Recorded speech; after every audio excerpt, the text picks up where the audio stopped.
Today, but we had the opportunity to meet with the State Board of Education in the collaborative labs and welcome them.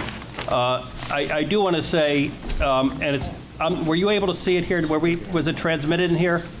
No. No. Let me tell you how proud you should be, because we've had, and Dr. Law, to his credit, instead of taking the time of him giving remarks, he turned it over to two of our superstars, Tracy, and Tracy's last name, please? Tracy?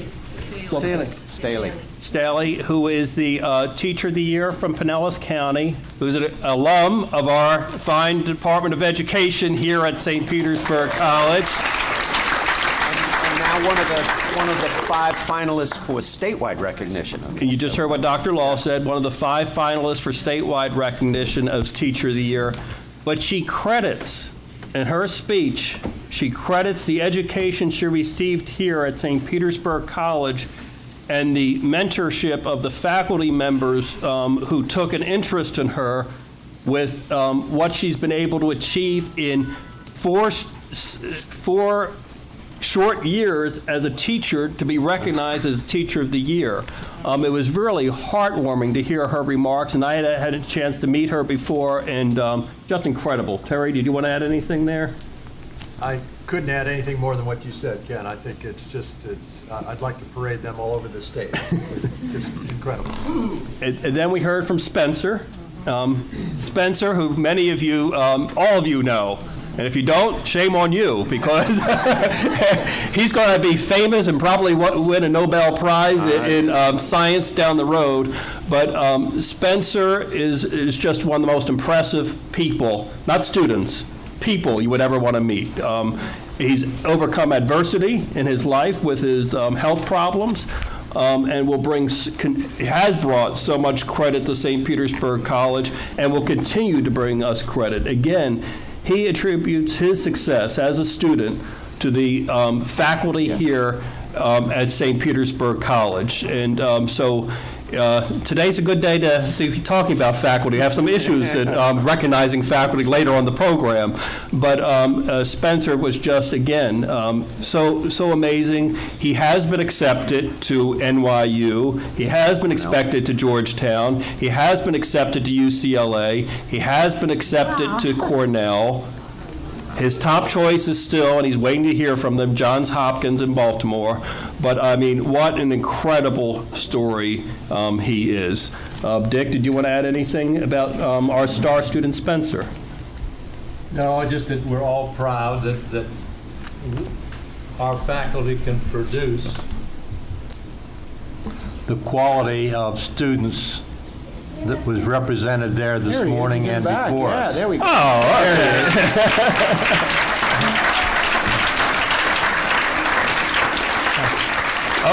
Okay, Spencer, I'm going to put you on the spot since these folks didn't get to hear your speech. Take out that speech and come on up here. We're going to ask you to give it again. All right, you can do that. We love you so much, we want to hear it. Come on up.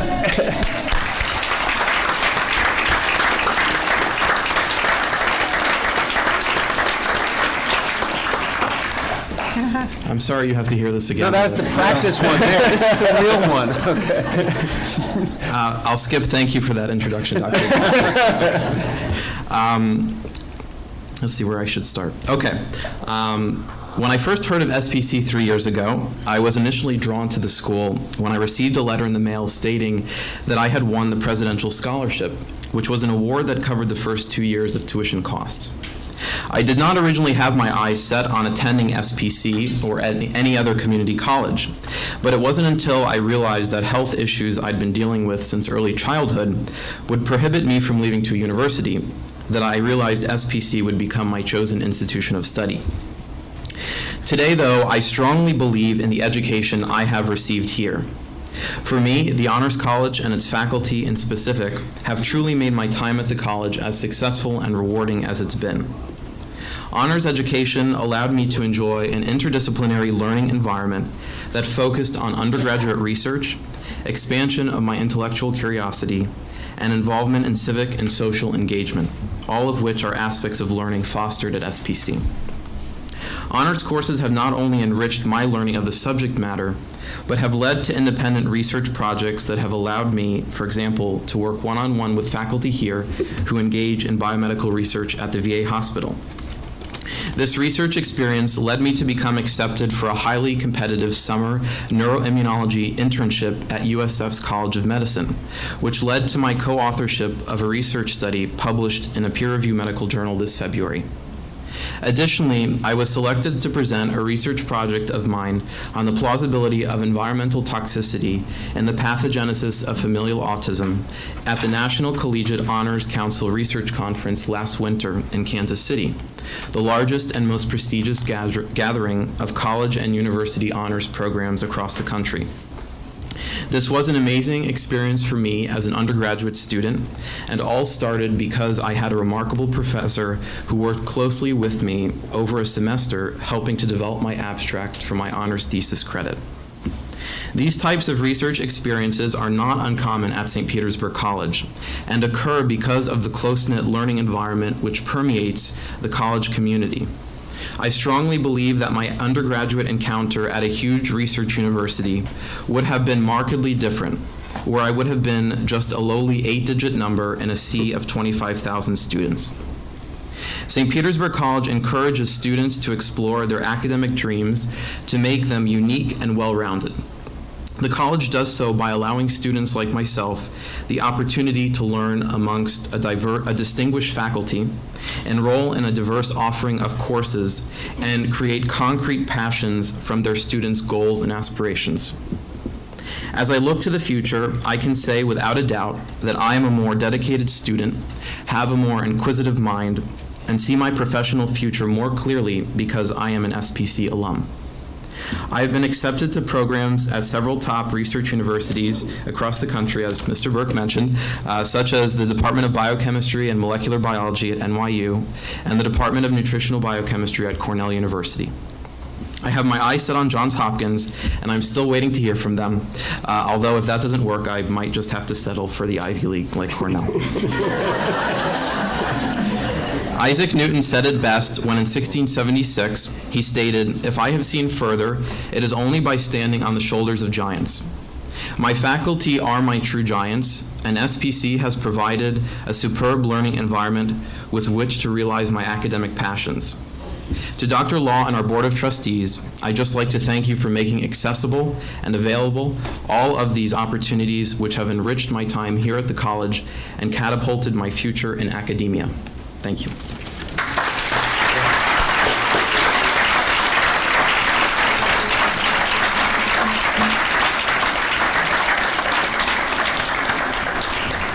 I think on behalf of the board, I just want to thank everybody in the college family, including everybody that's here today. You may not have been his professor, but in some way, you have contributed to this young man's success.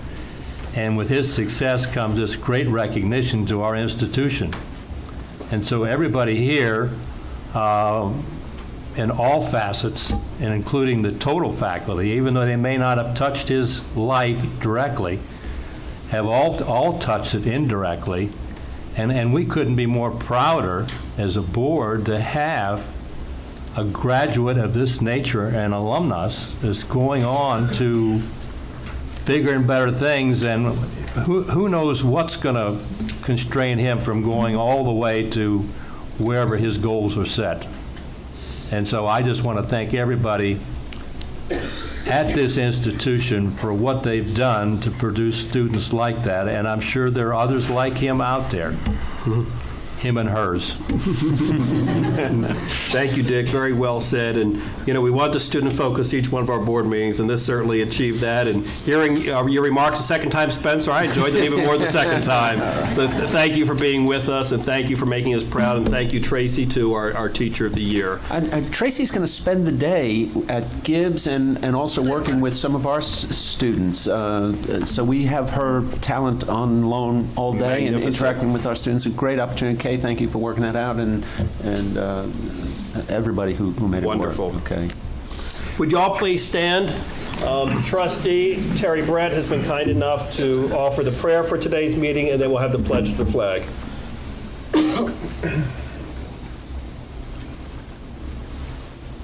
Father, thank you for the many blessings you give us every day. We are so grateful for our health, for our lives, for our families, for the lives that we live. Make us mindful that there are people around the globe and here in this country who are suffering today. There are people in the Mississippi region who are going to lose their homes. They're going to lose their livelihoods. They don't know where they're going to turn. Be with them. Fill our hearts with compassion. Fill our hearts with an effort to service, to help those who are less fortunate, to help those who are struggling while we enjoy the great blessings that you shower on all of us every day. Fill us with wisdom as we continue to advance the mission of this college and to make the decisions to help more students like Spencer achieve their goals. In your name. Amen. I pledge allegiance to the flag of the United States of America and to the republic for which it stands, one nation, under God, indivisible, with liberty and justice for all. Thank you, Mr. Brett, for that beautiful prayer. We'll now move on to the retirement resolutions. Mr. President. Said resolutions being in your possession. Yes, and I need to...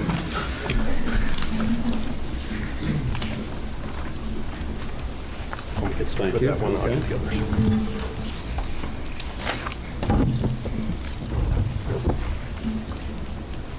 The first one will be Elizabeth A. Eversberger, and She's not here. not here, okay?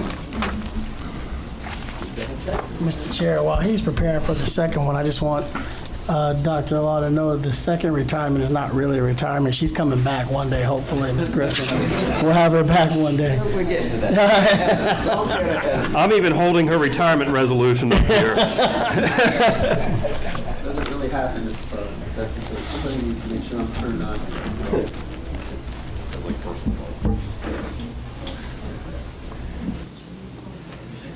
Eileen Hicks.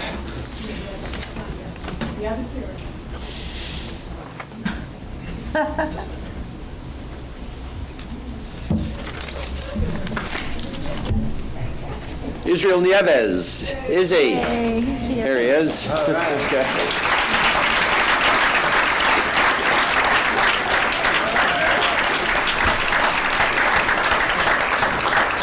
Come on over here. You got anybody with Thanks for being here this morning. We appreciate it. Let me read something, okay? him? Dr. Law, does he have anybody with him? Do you have anyone come with you this morning, or? No. No? Okay. Oh, there's a friend. Come on up here. Come on up. Somebody wants to stand with you, okay? Raleigh's been my guardian. Yeah, well, then he needs to be up here, okay? Day is going to come. Oh, look, there's a whole bunch of folks going to stand with you here. Okay, yeah. Israel Nieves, known as Izzy to his many friends and colleagues, began his career at St. Petersburg College, formerly St. Petersburg Junior College, in June of 1998, working for facilities as a computer move technician. Izzy is now a technician in information technology for St. Petersburg College. He has fulfilled a key role in the college-wide technology refresh initiative while continuing to provide technical support for SPC.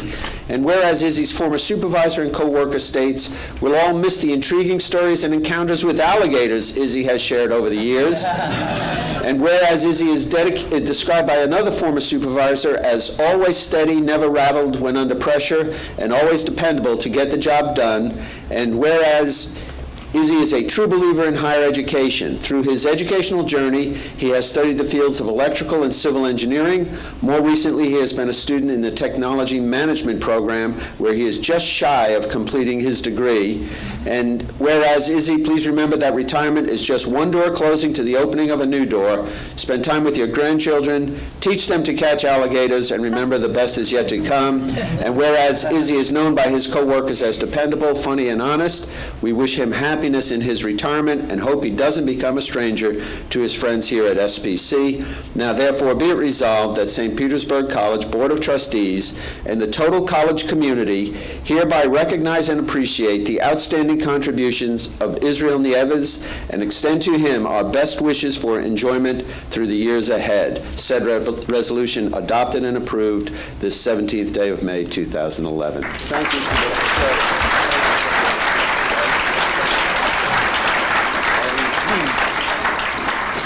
Thank you, all of you, for being here on this particular date. It has been a pleasure for me to work for St. Petersburg College. It's been an inspiration. I finally got my AS degree. Oh, he's there.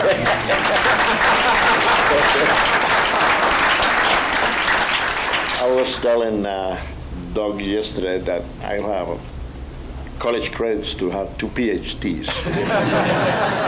It's been a pleasure and for me to work for this great institution, and I know it's going to continue growing and promoting the best for the students, which is the future of our country. Thank you all. Thank you.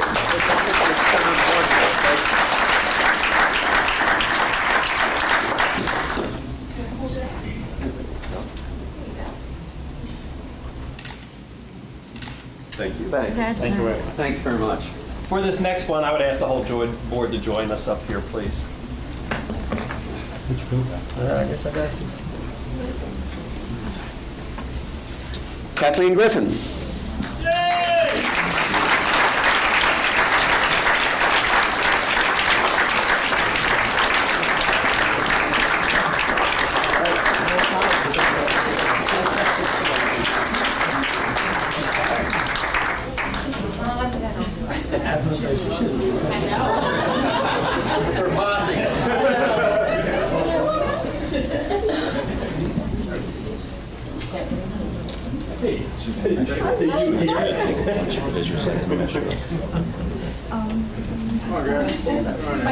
All present and accounted for. All right, everybody stand still. Kathleen Griffin began her career as an adjunct instructor in social and behavioral sciences on the Clearwater campus of St. Petersburg College, formerly St. Petersburg Junior College, in 1993. She became a full-time counselor in 1995, director of the Career Development Center in 2002, director of student success in 2004, and accepted the associate provost position on the Clearwater campus in 2005. And whereas Kathleen taught a wide variety of classes at the college, including psychology, sociology, career and life planning, college experience, women in society, and the Honors College Cornerstone, and whereas Kathleen served faithfully on the African American History Month Committee, the Academic and Student Affairs Council, and the Statewide Council of Student Affairs, and whereas Kathleen further served as the Phi Theta Kappa faculty advisor, a project success mentor, and as a graduation marshal, and whereas Kathleen embraced community service, working on the Salvation Army Advisory Board, the Hispanic Leadership Council, the Delta Kappa Gamma International Teacher Organization, the Top of the Bay Women's Club, and the Countryside Lions Club, and whereas Kathleen has dedicated her career to serving students and ensuring their success, doing whatever was necessary to help them complete their education and achieve their goals. We wish her happiness in her retirement as she continues her community service, travels, and spends time with her family, especially her wonderful husband, Ward. Now therefore be it resolved that the St. Petersburg College Board of Trustees and the college community hereby recognize and appreciate the outstanding contributions of Kathleen Griffin and extend to her our best wishes for enjoyment throughout the years ahead. Said resolution being adopted and approved by the Board of Trustees, St. Petersburg College, the 17th day of May, 2011. Kathleen, congratulations.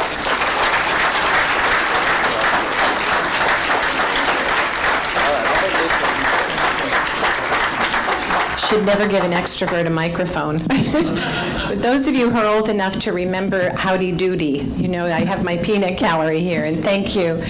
As I leave St. Petersburg College, I wanted to tell you all the last 18 years have been wonderful. The adventures, opportunities, and blessings that I've had, I could never have imagined. And because of all of you and our wonderful students, Spencer, where are you, Spencer? Spencer is an amazing student, and he exemplifies why I'm here. And I know that I don't know what the future will bring. I have a lot of adventures left in me, but I wanted to thank each and every one of you, my wonderful boss, Dan Vitito, who is just the most wonderful boss and an example of how opposites really do work well together.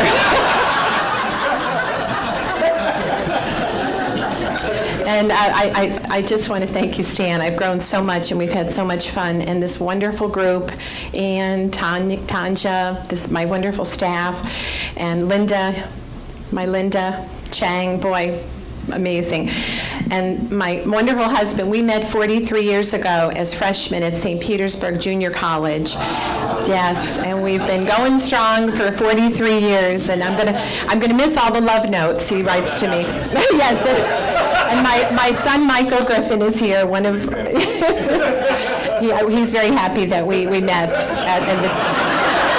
in the teaching auditorium. And I want to thank you all so much. I'm going to take all of you with me in my heart, and I'm going to remember all of the wonderful, wonderful things and the wonderful things we accomplished. And I know you're not through with me yet. I'm kind of like that fly paper, shake as you may. You're not getting rid of me. But I do have to sit out a year, so I will maybe be back teaching online, hopefully. But thank you all very, very much, and keep up all the wonderful work you're doing, and I love you all very much. Thank you.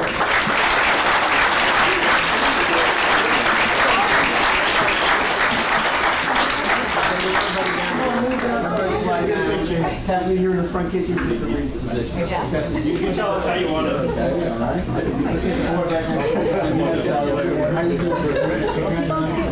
Come on, move down front. Forward march.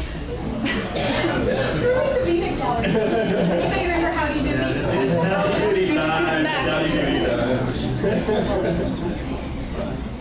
Come on, folks. Get your check later.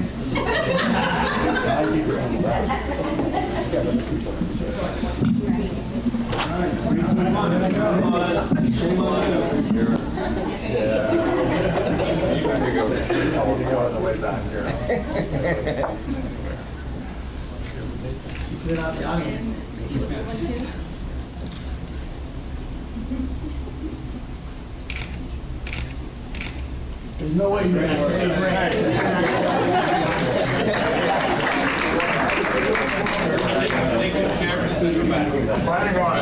Okay.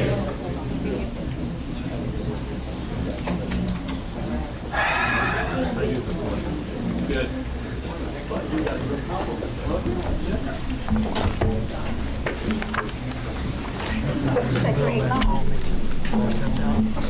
Wonderful.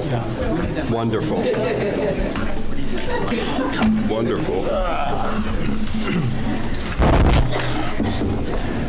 In the motion for approval, Mr. Chairman, she has promised to come back in a year. So Would you care to make the motion? I'll make the motion that way, that she has to come back in a year. Second to the motion? Second.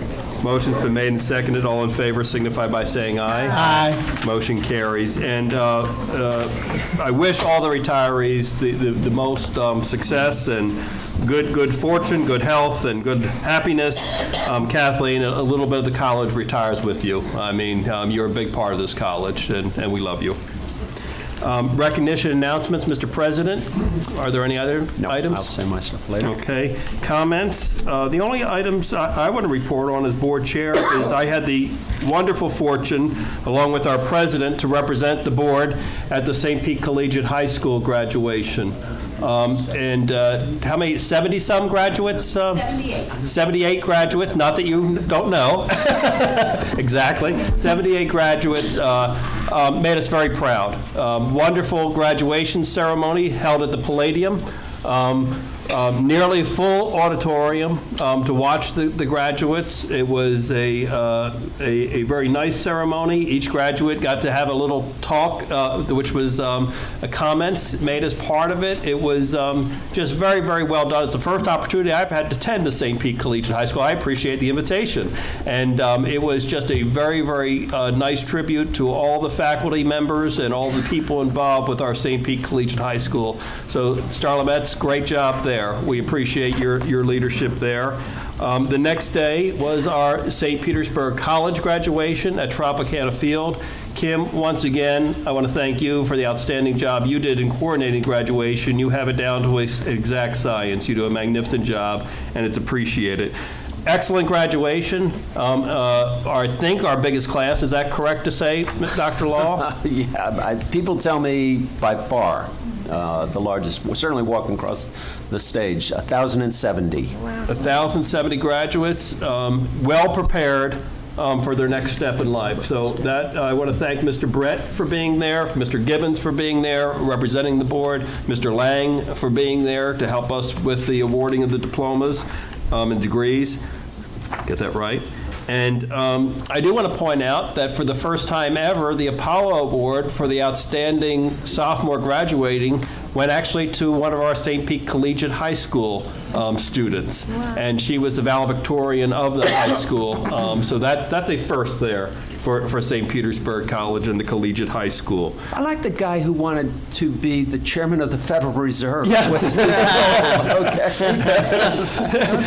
That was one of the goals of one of the students graduating. Bernanke, better watch out. Mr. Gibbons, do you have any items you would like to report on? I do. Thank you, Mr. Chair. Three quick things. One is, since the last meeting, Dr. Law and his staff, I'd just like to thank a few people. Dr. Williams and Sandy and her staff, Amelia Carey. Is Amelia back there still? She's in Yes, back. she is. Amelia, Deborah Boyle.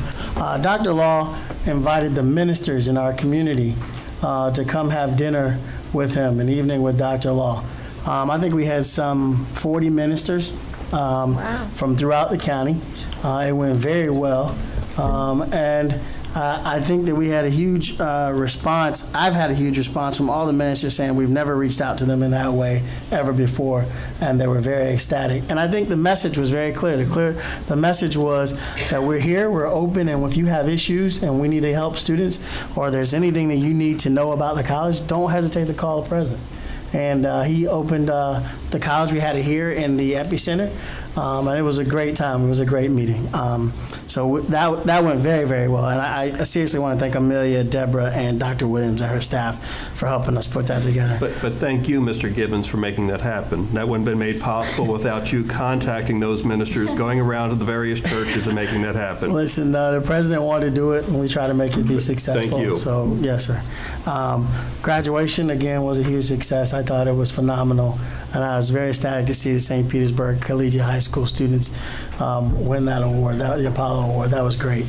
And I'm calling this my Midtown report. I hope I don't steal Dr. Law's a little bit of his thunder. Feel free. But I just so happened to be coming to do something else here at the college to meet with Dr. Law, and city staff was in meeting with him, and I think we're a long ways down the road in terms of getting Midtown resolved and working with the city. And I think they have, listen, the city and the mayor have gone above and beyond, I would think, so far to make sure that we have a huge presence, not only in that community, but just in the Midtown area in general, and to support our vision of making sure that we have the classroom space and the space that we need in the Midtown area. So we should commend our mayor, city council, and other folks, and especially city staff that's been working with Dr. Law on that. So.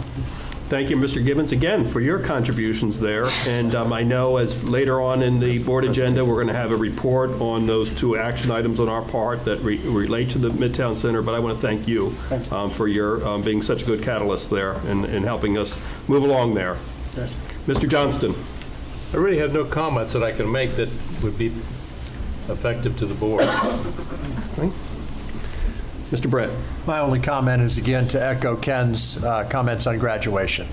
You know, we show up, we're ushered in there to front row seats. and we don't see all of the incredible work and planning that goes on behind the scenes to put on really a flawless event, a huge flawless event. And so just my compliments to everyone who was involved. And I'm sure everyone in this room probably had some role, but thank you very much. Mrs. Bilirakis. Well, I just want to thank everybody again for that dedication of the building in Tarpon. It was too much. It was a Thank you. magnificent event and Thank well-deserved. And it was, you could tell the love of the community there, Evelyn, for you and Mike. And Mike's comments were so warm that he, and your son's comments were so nice.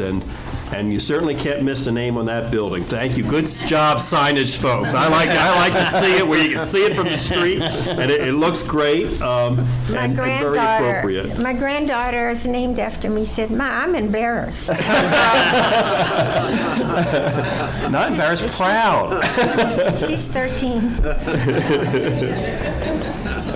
And I want to thank the president for, I noticed coming into the epicenter today that we finally recognized Dr. Sullivan the way he should be recognized. Great. By his name in the front of this building and appropriate lettering. We dedicated this building. It took us a while to get the signage up there to match the dedication. And I'm going to make sure, I've asked Dr. Laws to take a digital picture and send it to me. I'm going to get that to Dr. Sullivan so he can see the nice tribute to him here. I forgot to add one other thing. On graduation, it's just so good to see how resourceful the staff is. You know, the microphone didn't work, but by the time we got around to doing the rest of the degrees, they had it fixed. So it really is, Terry's right. We don't know what goes on, but I know Kim, Corey, and some other folks are very involved in that. It was just good to see how everybody worked together to get that resolved very quickly. But, you know, at the same time, it worked out pretty good. People were walking across the stage. They were forgetting that Dr. Law standing at the other side, but They're too busy celebrating. they're celebrating and everything, but it was a great graduation. So. Thank you, Mr. Gibbons. Dr. Law, do you have any comments at No, this sir, time? I'm fine. Thank you very much. Do we have any report from our board attorney, Mr. Lang?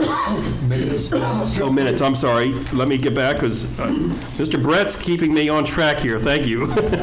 Are there any corrections or additions to the minutes? Move approval. Move approval by Mr. Brett, seconded by Mr. Gibbons. Seeing no discussion, all in favor signify by saying aye. Aye. Motion carries. Thanks, Terry. Board attorney report, Mr. Lang. Yes, briefly, tomorrow morning, we will close the purchase of Faith United Church in the Clearwater campus. It is not. Would you turn your microphone on, Mr. Lang? It's not a typical closing in that we still have the possible environmental problem that exists with regard to the campus. So Faith United has found a new home. They need, however, to close within the month of May. And the college, working in partnership with them, as we have all the way along, has found a way to agree to that. And the substance is that we will close tomorrow. It'll be a complete closing. We will own the property. We can commence work on it. But every dime over and above what it takes to actually close the transaction and give us clear title will be escrowed pending the report from the state as to the environmental problem.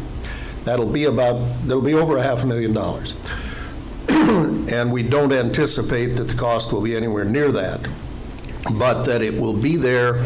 And then after we receive the report and our experts give us an estimate, we'll be entitled to retain from that amount 110% of what the estimate is to complete the cleanup.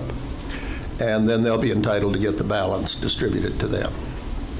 Thank you for that report. Any questions for Mr. Lang? I want to thank everyone, facilities, and Mr. Lang for your help on this matter. I know it gets complex when you're ever having a closing and escrowing monies going forward, so thank you for your assistance there. Any other items to report? Well, I gave a note to Kim. Did you get that to the chair? I'm a little concerned. I hope I'm being a nitpicker, Ken, and I sent this note up to you. I'm concerned, and probably shouldn't be, but that the motion that Dick made, which I know was well-intended, that Kathleen Griffin is now bound to come back to the college, I think violates the law on the drop program in that there can be no agreement between the college and Kathleen Griffin. And while it's to some extent laughable, I really think the board ought to correct that motion. Okay. From what I heard, and Mr. Johnston, you made the motion to accept the resolutions. Isn't that what you said? That's what I said, and I jokingly then added a comment, so I'll drop that comment if the second will be dropped. Yep. So the clarification was we voted on accepting the resolutions as presented. Who was the second on that motion? I believe it was me. Mr. Brett, is that your understanding of what happened? Yes. Okay, so we clarified that issue, and thank you, Mr. Lang, for bringing that to our attention. We certainly would never want to do that, and there have been odd circumstances. You're absolutely right with the folks up in the Florida retirement system. Ms. Gardner, good to see you. Do you have a report for us today? Mr. Chair, I do not. Okay, thank you. We now hear from our provost, and first of all, from the All-State Center, Mr. Brock. Good morning. I committed the Cardinals' sin of PowerPoints of packing too much information onto one sheet. Yes. So I printed you a sheet to ease your review of this information, if you will allow me to give that to you. We've been working on a project for some time with University of South Florida. I'm sorry. Yep. Good. Ready? Start reading. No, and I'm not going to read it to you. I give this to you for your information because of the magnitude of the work we've been doing. In essence, a partnership with the University of South Florida, who has a presence in the City of Knowledge in Panama. It's a former military base that has been established with 17 academic partners. The intent is to bring special and unique programs to the region for the purpose of enhancing workforce development, both within the region of Panama and surrounding areas and through their institutions here in the States. This falls well within our mission of the college to enhance our global awareness and with Dr. Law's 24/7 plan to create more opportunities for our staff and students. We've had several meetings and two distinguished trips down there and had the privilege of meeting with the ambassador during our last trip. I mentioned in the handout Richard Wainio, who's the director of the Port of Tampa, has been very instrumental in opening doors for us with the leadership. He is Panamanian and has a significant presence in economic development in the region and has graciously allowed us to travel with him, most recently Mayor Buckhorn from Tampa and several leaders, President of Sunbank, and hosted a dinner for us with the ambassador.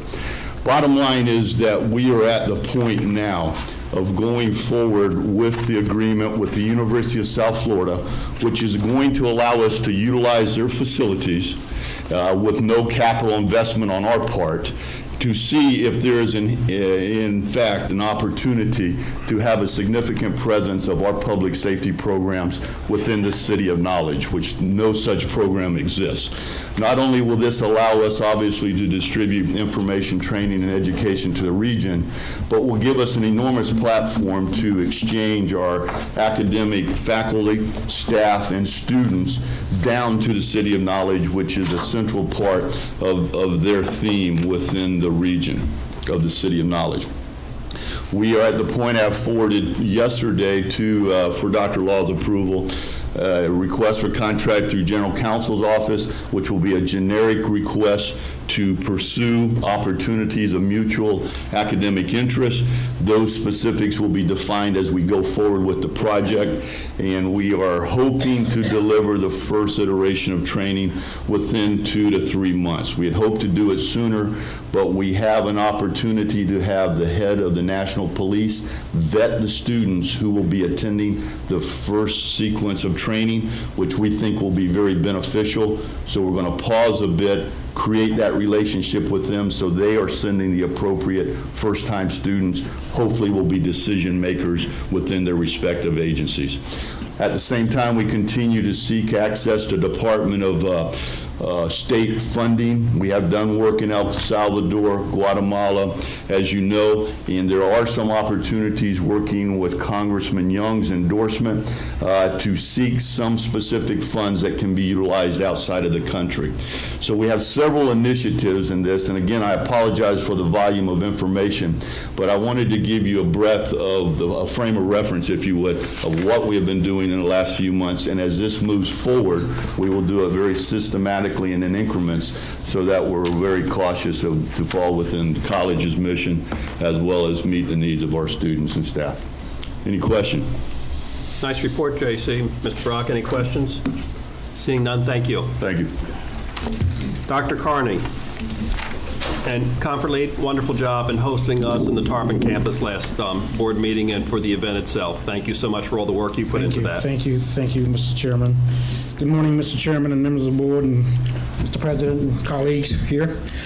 This morning I'm going to share with you a few minutes about one of our strategic and growing student support services, and that being services that we render to our students with disabilities.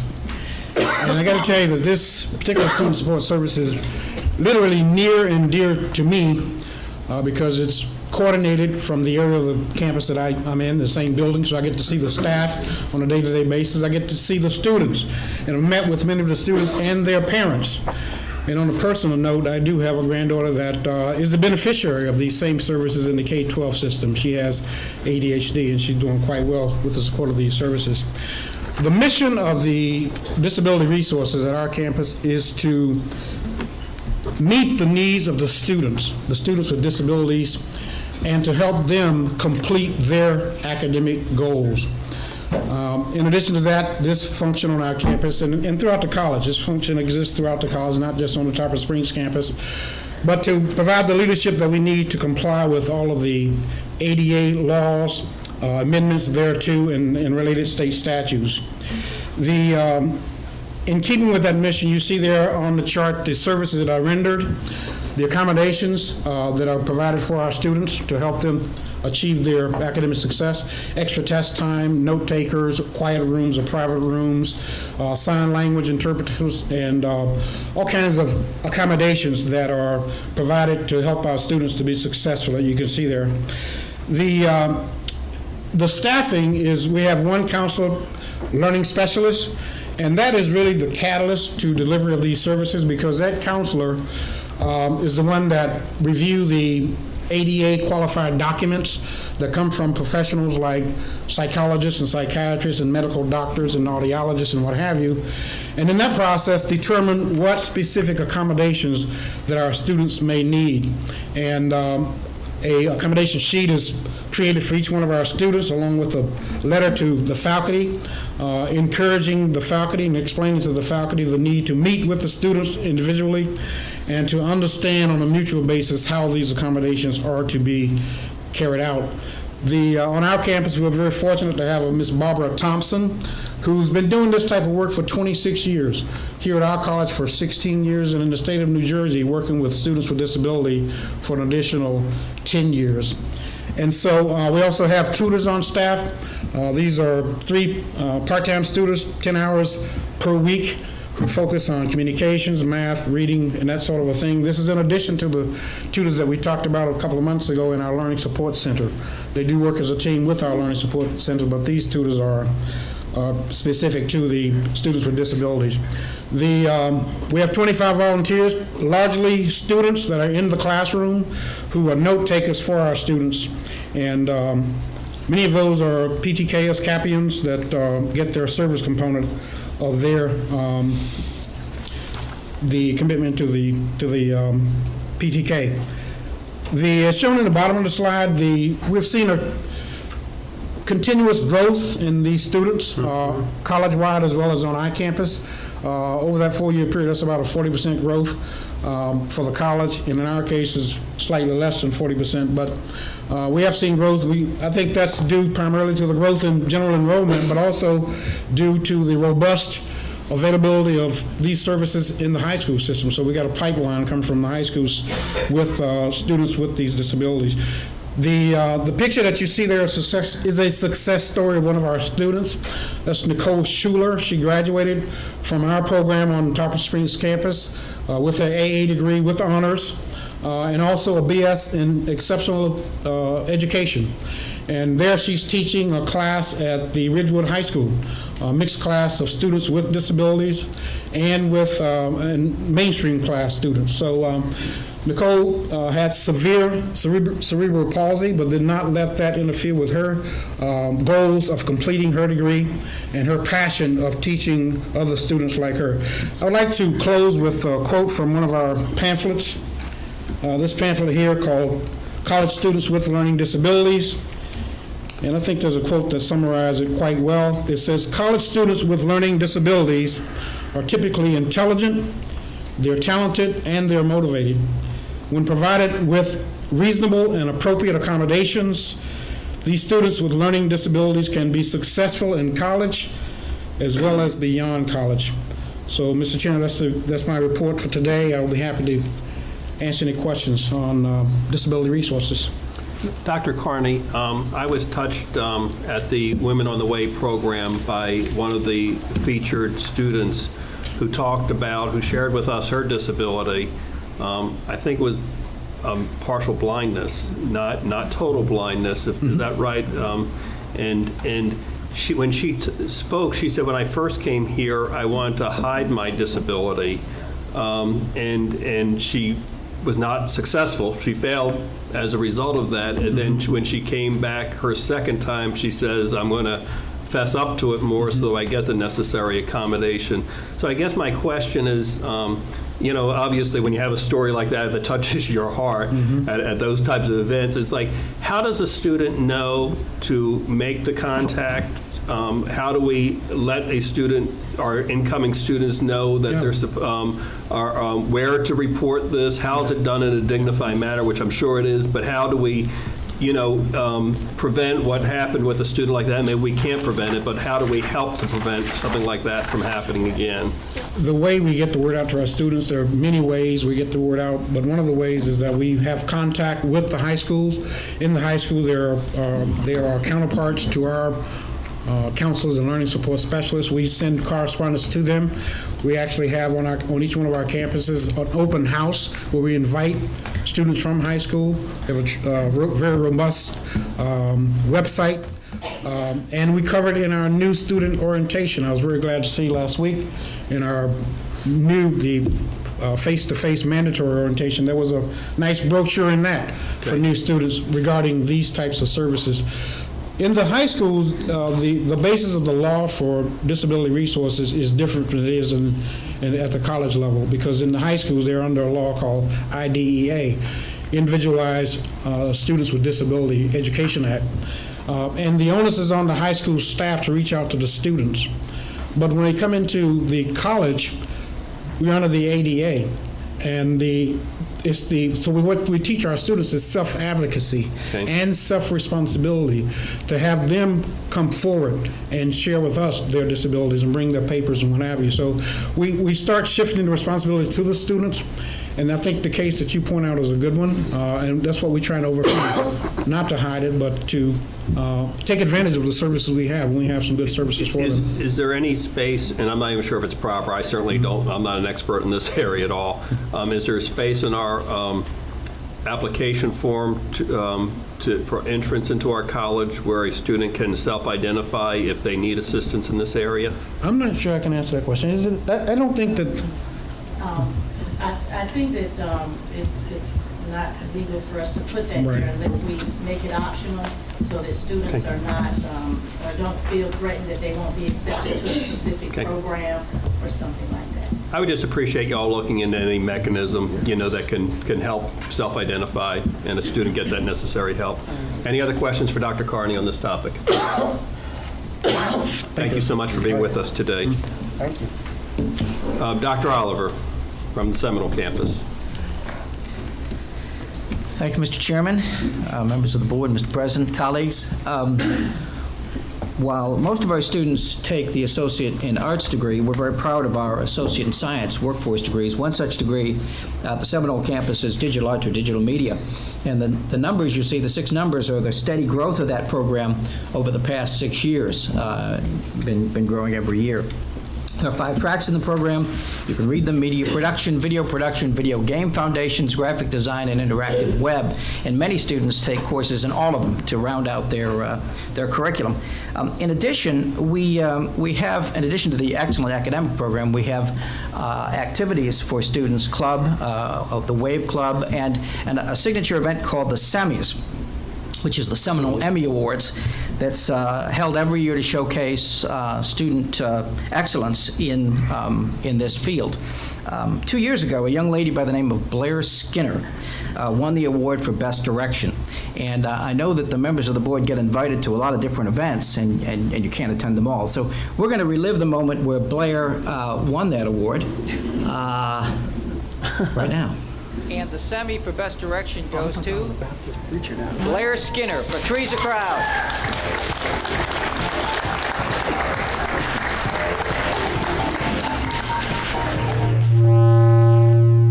Three's a Crowd, we remember that show. The Three's a Company, that's our hero. You live or die by the technology. I want to thank God, and I want to thank my parents for critiquing the video all the time, and for Markel, my sister, and my brother-in-law Bill for filming some of those kind of awkward scenes. Thanks.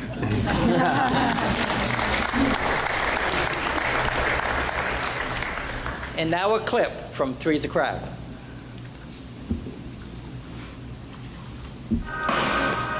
Video, Best Direction. I was at your house an hour. Why were you there? Case. What? Trixie. Only have a certain amount of time. So we're going to move on because Blair graduated.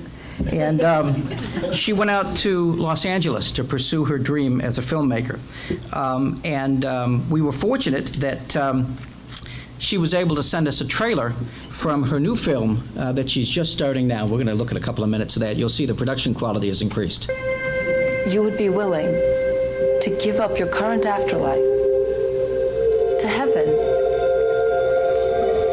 and take her spiritual path instead? Why couldn't you just played with me sober? Once. You gonna cry now, as usual? I don't know why I ever want. In the interest of time, the trailer's available on YouTube. But Blair wrote to tell us about the film. And so I wanted to close because we took a copy of the video she sent and edited it so we could tell you where Blair credits her success.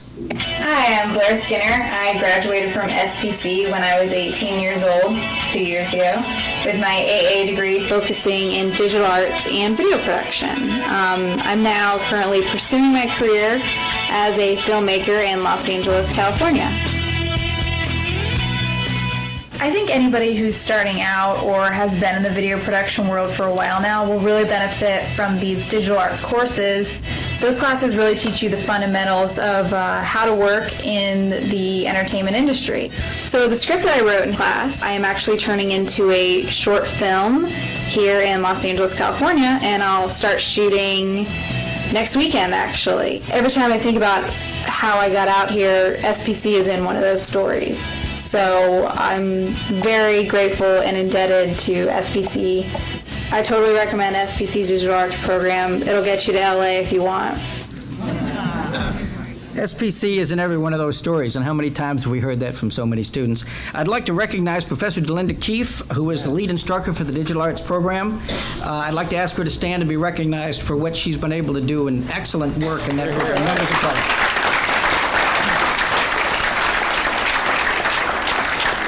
Thank you, Professor Keefe, and members of the board, Mr. President, for your support of that program. Questions? The award for most creative use of one slide goes to Dr. Jim Oliver for the Seminole campus. I did confer with the president to make sure layering was acceptable. Well, he puts those five little numbers at the top, and his picture fills the rest of the screen. Okay. Shameless self-promotion. Hey, that's what it's all about. Great job, Dr. Oliver. Mrs. Ulmer, always good to see you. Oh, she's going to give you a run for your money, Jim. 4 slides in one. Good morning, everyone. I'm delighted to once again be able to share with you the wonderful things that are happening at SPC Downtown and Midtown. My song today is I'm Walking on Sunshine, and my theme today is the recruitment and retention efforts at both these sites. On April the 27th, we had a grand opening of our new Career Veterans Center up in the far left-hand corner of the slide. You'll see. About 75 student veterans, community leaders, and others attended the event and enjoyed a program filled with USO-type entertainment provided by SPC graduate Lauren Clark and several of our students who are enrolled in the Music Industry and Recording Arts MIRA program. Currently, SPC Downtown is the only site that has combined the resources of both the Career Center and the Veterans Center. With so many veterans returning to college after active duty, we wanted to provide a place where these individuals could receive help with veterans affairs as well as career assessment and advising in the same place. The mission of the Joint Center is to provide a safe environment in which veterans feel welcome and receive guidance to help them succeed academically, personally, and professionally. Another initiative, going to the second part of the slide at the top, is in the formative stages, and that's our partnership with the Pinellas County Job Corps. On May 5th, we had an Experience SPC Day, and we had 21 Job Corps students come for an afternoon, and we presented them with a 2-hour program in which they had an opportunity to meet counseling and advising staff. They heard from Charlotte Johns, financial aid counselor, about applying for financial aid, and received a packet on how to get started at SPC. They also took a tour of the campus, visited our Learning Support Center, met the tutors, and found out that there's all kinds of support outside the classroom. Future programming with the Job Corps students will include career development workshops led by Dr. Jerry Cade, our counselor, and also these students will be invited to participate in our Women on the Way program. So, another successful recruitment effort on our site is our GED program. In this academic year, we have had 84 students receive their diploma. As of this date, 44% of those students have enrolled at St. Pete College. And I think that we will see an increase in that a number of them just 2 weeks ago got their diploma, and I think we will be seeing them enroll in the fall. I am told by Pinellas County Schools that we have one of the most successful GED programs at this site. Our GED students on site are invited to participate in all of our student activity programs. They're also invited to come to our Learning Support Center and receive tutoring. And I believe that that helps them in preparation for their test and enculturates them into the campus so that it's seamless. Dr. Ulmer, is your campus the only place we have the GED program? No. Tarpon, I believe, has it. St. Pete Gibbs, Clearwater, and Seminole. So we have it at all? Yes. I didn't know that. Yes. How many students, do we have any idea how many students participate? When we bring We back can a get report. those figures for you. I'm sorry, but that's good to hear. Yeah. Thank you. Absolutely. So we try to ensure that these students feel part of the campus, so there's a seamless transition from GED to SPC. Finally, in the far bottom corner there, a recruitment effort that's sure to put a smile on your face. On Friday, April the 29th, 18 4th and 5th grade girls from Bay Point Elementary School attended a retreat at SPC Midtown. These young ladies, known as the Bay Point Pearls, enjoyed a day of encouragement, positive reinforcement, and a taste of the college environment. Leading this effort was Stacy Hughes, a communications faculty for SPC Downtown and Midtown. We had representatives from the Home Shopping Network who talked to the girls about their image and the fact that someone is always watching you. They discussed who they want to hire and why. We had a registered dietitian from All Children's Hospital do a cooking demonstration and talked about healthy eating. I shared my educational journey with the students and talked about the mentors I had along the way. I let them know that SPC is where I got my start and where it's been my privilege for over 20 years to give back. The girls each received a T-shirt that says SPC Downtown and Midtown, commemorating the date of their retreat. Wonderful. And the retreat was written up in the Weekly Challenger.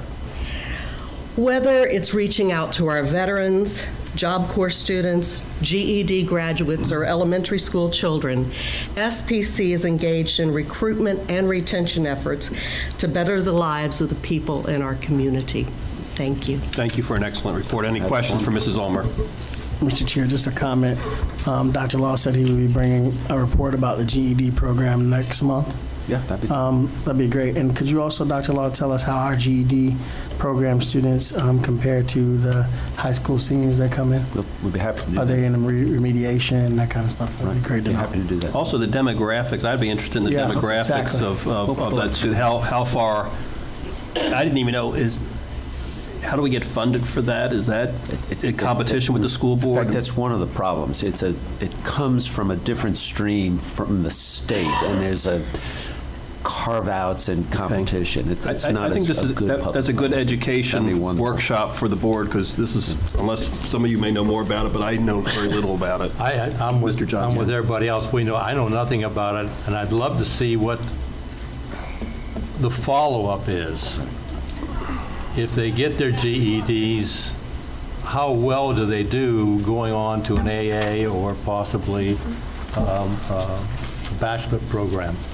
We'll pull everything. Thank you. I can do that, okay? Mr. Chair, I can honestly say I knew about the program. I don't think we have the space at Midtown, but it's really needed at Midtown. Well, we'll keep growing. I want to really compliment Yvonne. Yeah. Those students are our students. They're just on the spectrum at a different location than Spencer. They're still our students. They need to feel that. We need to feel that, and just move them along the spectrum to their success. So, you're exactly thank you for right. that work. Let me, if I could add one thing that, if Yvonne said, my attention waned. The Career Center Day. The Career and Veterans Center, the centerpiece of that event was to celebrate a gift from Bill and Hazel Huff of their grand piano. They gave us a piano, and that was the center then of the thing. And we'll use that piano wonderful. In support of things. So the Huffs were there that day with some of their friends. We had a wonderful afternoon. Our students brought I saw Hazel recently. She was delighted to see students on her piano. So that was very, very nice. So a very generous couple, and we're honored to have that connection. Very nice. Thank you for each of the provosts for your report. I want to recognize we have Dr. Mahoney here, our fine faculty senate president, and I know you give a report every other month, but we always want to offer you the opportunity to say anything if you have anything you would like to bring before the board, Dr. Mahoney. She's there. Great. Thank you. And I want to thank the faculty for their active participation in graduation, especially our faculty leadership who shared the platform with us in front row. And thank you for your attendance there and your fellow faculty leadership members. We'll now move to the business of our side of our agenda. And on behalf of the board, and Mr. Brett, you did such a nice job at recognizing the staff for graduation. We know there's tremendous work that goes into each one of these board packets. And it seems like over the years that we've been involved with the board, they just constantly improve with little nuances to make these more readable, easier for us to understand, because we're not professional higher education educators. And I certainly appreciate all the effort, Dr. Law, that you and the staff put into this packet to make it as comprehensive as possible, giving us the information necessary for us to make the decisions we need to make, allowing us the opportunity to ask questions when we get the packet, the questions being answered oftentimes before we get here, at the research that you do, each of our board members does from the time we get the packet to this meeting. So thank you for the tremendous effort that goes into the packet. They just constantly improve. Thank you, sir. I appreciate that. I will now entertain a motion that we approve item Roman numeral 7, and we can have questions, folks, but just to get them done, A, B, C, and D, all of those items, if there's a motion to that effect. So move, Mr. Chair. Second? By Mr. Gibbons, and the motion has been seconded by Mr. Johnston. And now we'll move to discussion. Any questions on any of the items here? Mr. Chairman, we have a brief presentation under item A, the student success agenda. Very good. And that was a information-filled report. Filled report. This one's going to be good. Especially on the transient students. I was very interested in the detail there. Mr. Menard, good to see you. Good morning, Mr. Chair, members of the board, Dr. Law.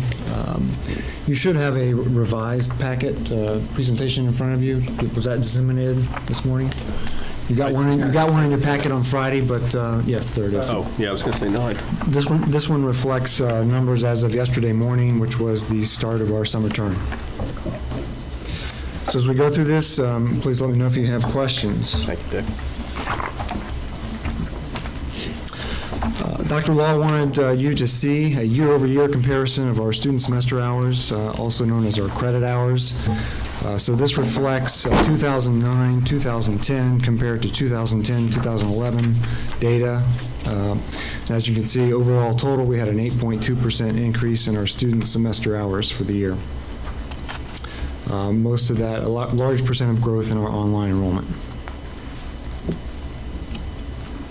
The next few slides are all going to relate to student semester hours.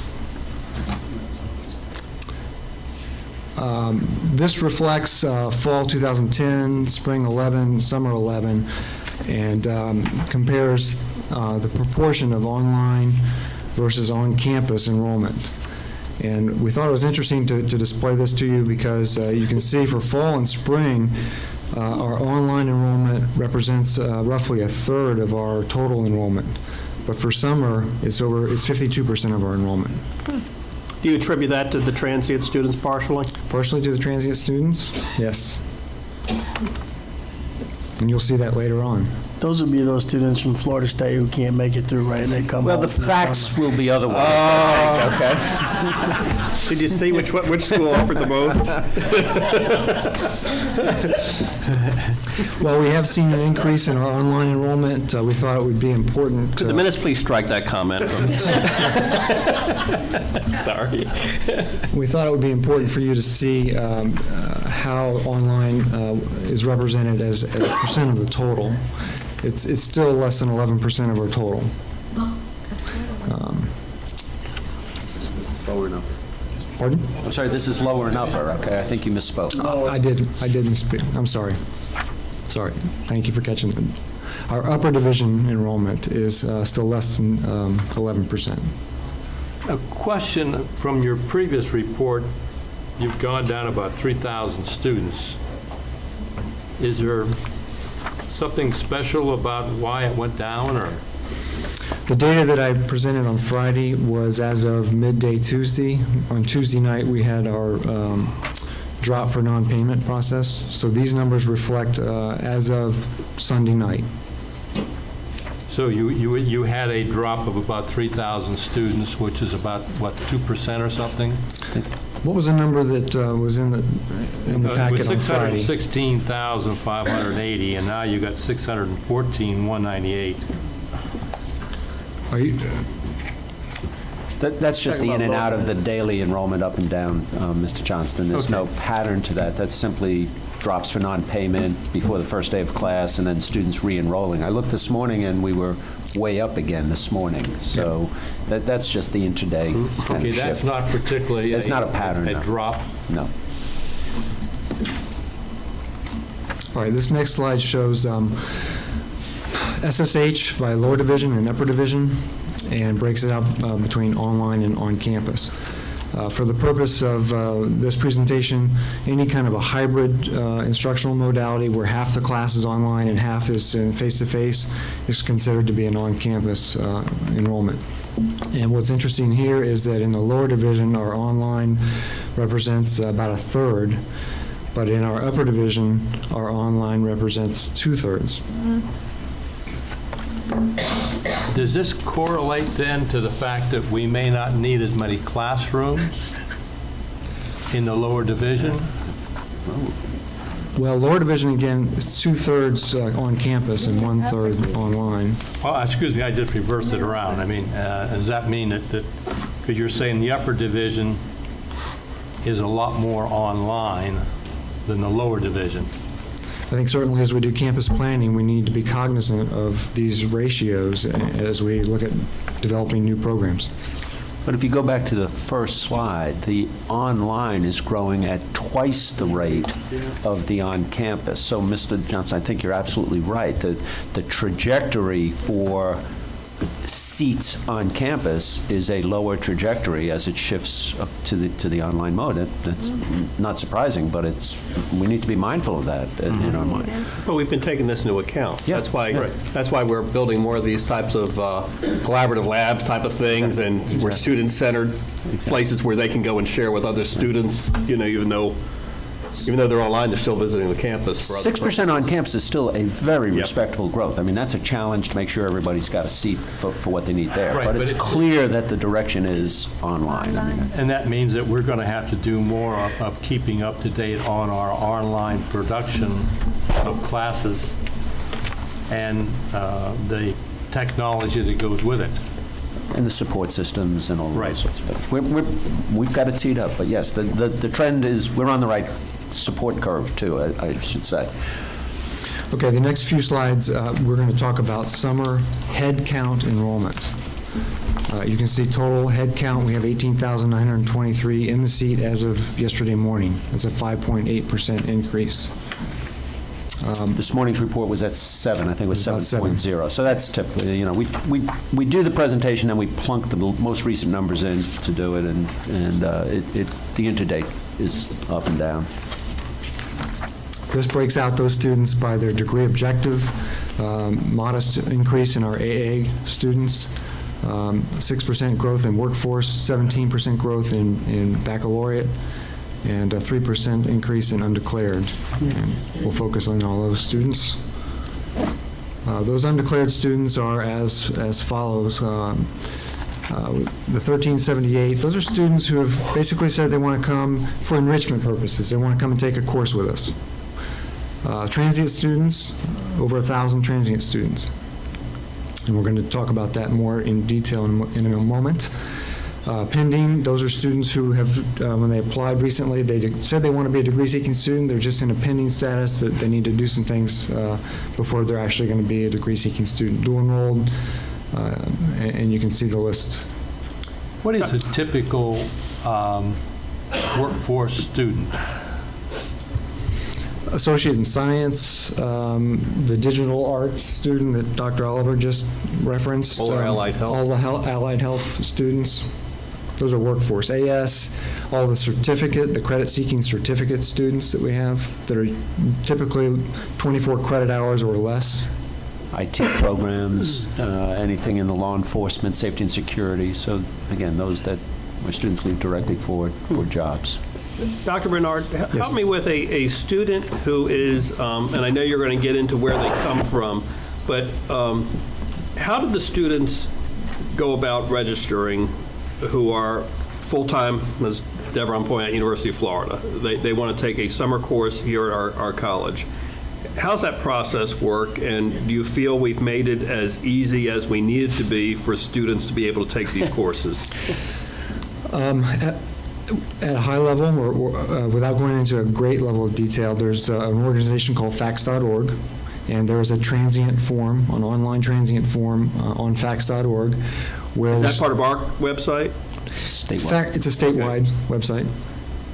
So the student at UF would fill out that form and indicate that they want to take this particular course at St. Petersburg College. It goes to the registrar at UF, and the registrar at UF approves it and basically electronically sends their approval to our registrar, who approves it, notifies the student, and then the student applies, and they can, depending on if they have a prerequisite issue or not, we can enroll the student ourselves for the student, or they can enroll themselves online. And what was that site called? Facts.org. F-A-C-T-S? Correct.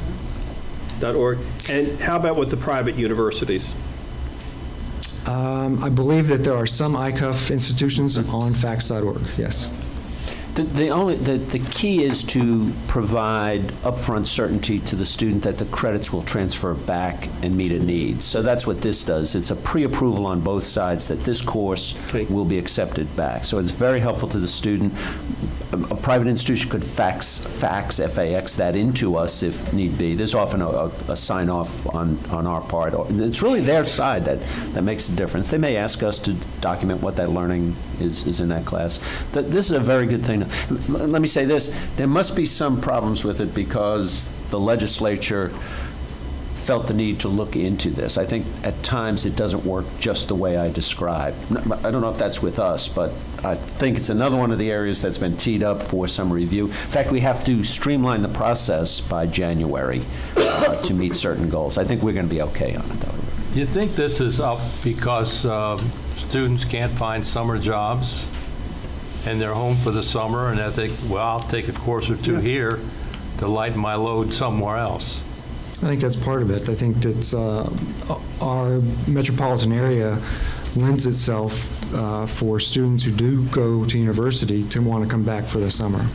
Great deal of pressure on students to complete faster at the universities, though. So this is how they stay on track with their timing. So, and Mr. Johnson, I'll add anecdotally, and I know this is true beyond just my anecdotal story, they're going to take courses which they feel they need more help in the summer at St. Petersburg College because they know we have a different approach to education than the universities do. And so if they have a course, the science course, in the case with my daughter this summer, she's going to take it here because she knows that she can get the help that she needs to make it through the course. Yeah, I have almost a family situation the same way where there's a calculus course that they weren't looking forward to at Eckerd that they feel they can put more time in because without summer, other involvements. They're here and no summer job, and they can get that course out of the way. And if that was known more, I think, to the various colleges and the students in some manner. And we just need to make it easy for them to register. Yeah. That's the key. Right. I mean, that's if that's our desire, Dr. Bernard. In the legislation that Dr. Law mentioned is looking at making that fax transient form actually the admissions and registration form as well. So I think Dr. Law brings a good point as well as when he talked about finishing at these universities faster. That's one of the reasons these young people are taking these courses in the summertime, because it's very expensive to stay in Gainesville or Tallahassee for the parent in the summertime. They're paying all these unnecessary bills. I'm sure Terry can tell you about during the summertime, and they come home and they're able to take these courses. So, and there's not a lot of financial aid during the summer, so they're able to come home, take the course, stay with parents, and be able to also get the credit at that respective university. So. All right, this next slide shows financial aid recipients, full-time versus part-time. 6% increase in growth in our part-time students receiving aid, and we want to show you the average financial aid awarded for part-time students and full-time students. The increase in that average aid awarded is 9% for part-time. I wasn't aware that we gave any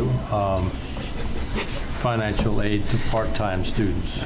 Big shift in the federal program over the last couple of years, and now it's prorated, but yes, students are eligible for that, and a great encouragement in the summer. That's the part that just got whacked by the U.S. Congress, but we continue to support students very actively during the summer enrollment. Okay, this shows the head count by ethnicity year over year for summer. You can see tremendous growth in our African American population, our Hispanic population. Our Caucasian students, the growth there is very modest. One thing in a future board meeting, we do need a workshop on the Hispanic population here in Pinellas County, and I know especially that's up in the Clearwater area, but that's the more silent population as far as Pinellas County, and I know in my job we're seeing, I mean, totally different change than where we were just 6 years ago. And the growth is phenomenal, and I'm not sure all what the college is doing to reach out to the population. I'm surprised their numbers are as high as they are, to be quite frank about it. This is an area we need to probably, we may be doing a great job, I just don't know about it. I'm sure the other board members are interested in this topic too.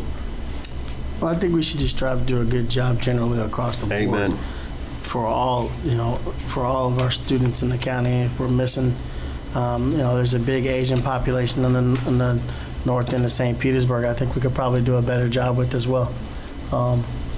So I would definitely say we've thanks to your leadership in a lot of ways, Mr. Burke, we used to sit there and say, well, there's not enough black males graduating. Now we're working on that. We're focused on it.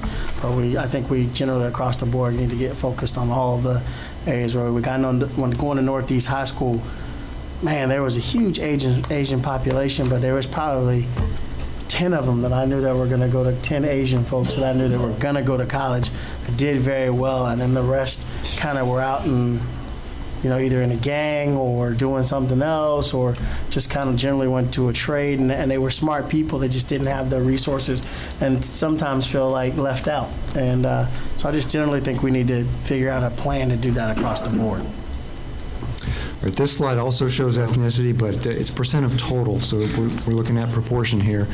And you can see that Caucasian students, as a percent of total, dropped by almost 2.5% or over 2.5%. African Americans almost increased by 2%. So minority students are definitely increasing as a percent of our total student population.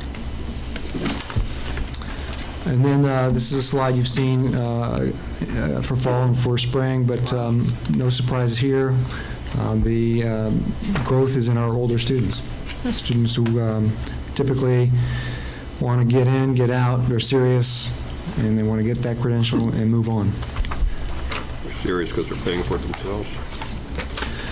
This is the slide that shows gender and still shows that we have got work to do in terms of attracting and retaining male students. As a percent of total, that's about 36.2% last year, 36.3% this year. This is still a silent issue nationally. It just amazes me that in all the education materials we get, this is not a constant headline in the higher education periodicals. I mean, it just astounds me that if this gap existed anywhere else, I mean, there would be... If it was the other way around, it would be a national crisis. It would be, and this is a crisis. Yeah. I mean, this is a crisis, and it's the silent crisis. I'm not sure what we can do to help propel this more to the national, because it's not a St. Pete College problem. I mean, this is a national problem that's getting zero attention. Maybe modest attention, but, not the attention it deserves. And even the studies to say, what's the root of this problem? And I'm not sure, Dr. Law, you're involved in national associations and what we can do to help propel this topic to be, at least the state of Florida, address it more, and maybe start there, and we be the leaders as far as the state nationally on this topic. But it's getting worse. It's not getting better. But as you said, it's a national phenomenon. If you look in the accounting profession, which you're acquainted with, there are more female accountants coming out than there are male. And I assume that's in every professional area where they have just decided that they're going to rise to the top. And they've certainly had the talent to do it. And I think it's just something that is just an occurrence that's happening, because for many years it was skewed the other way. And now it's just kind of balancing out. But it's I'm not sure that there's a whole lot you can do with it. But I think it's happening all over the world. I mean, this we could talk on all day. I'm not sure. I think Dr. Law, really, I'm just hoping maybe the College of Presidents could talk about this, and we actually do something about it, or I'd rather take research. I'd rather figure out what we're doing. But part of, there's 2 or 3 things that are pretty obvious. Where we have put a lot of energy tend to have, health professions, the unfortunate reality is that they tend to have a history of being women in those professions. I mean, you look at our nursing program, it's spectacular. If you want to know why the numbers are, they are. And then, again, great work in our teacher ed, but what's the issue for teacher education is finding males who want to enter that profession. So some of it is purposeful. I think some of the work we're doing to make sure that young men see careers right after high school or after they've finished high school. So some of it's not as exciting as a teacher ed program. When I'm being cynical, Mr. Chairman, I say, somebody's got to pay for those trucks. And going to, the young men go to work and they find work where they can. They don't see a career path in some of the areas we've worked. Big issue for us to work on for career counseling, and that's one of our priorities for next year. Do we have any idea what the high school percentages are of male, female? It'd be interesting to see what the graduation percentage looks like. That'd be good, because that's really our target audience, so maybe we can get that from Pinellas County Schools. Mr. Gibbons. I think, to piggyback on Dr. Law, I think in some of the stuff we're doing in terms of non-traditional education, the workforce program is one of the ways we're going to see more males come in, number one. Number two, I think I'd like to see us, as opposed to working with the council presidents, just do a non-traditional outreach to the workforce. I think that's where you're going to find a lot of these young men that can achieve AA or a BA or BS at St. Petersburg College. You're going to find them already in the workforce, probably undereducated. Because a lot of them had to go into work right away. Family issues, a whole lot of things. Now, women, on the other hand, tend to get more support. There are a lot more support programs out there, tend to be for women. So when and not all, believe me, I'm not saying that there's always a clear line for them either, but I'm just saying that typically males go to work right after high school and then they get stuck in that career. Women tend to want to come back to school. And maybe what we need to do, several years ago, and I think it was all ad hoc, it wasn't part of a program, Dr. Harris had a mainly African-American males, but it was a male-only audience. Yeah. We just invited males to it. Maybe we need to do more of that type of thing and not restricted minority group, just say male outreach where we have some male orientation center sessions. I don't know the answer. I certainly don't know. I'm just throwing it out there. But it's whatever we can do. We need to do something, or else it's, the problem's not going to solve itself. Yeah. Sorry, Dr. Bernard, please go on with your presentation. That's fine. The last few slides deal specifically with transient student enrollment. This shows you a 4-year trend, 2007 to 2011, both in terms of head count and student semester hours. And then this shows the top 10 courses that the transient students are taking.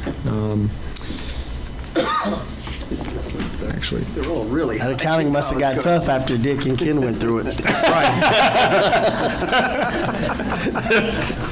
Accounting for dummies. Or maybe that's what we had.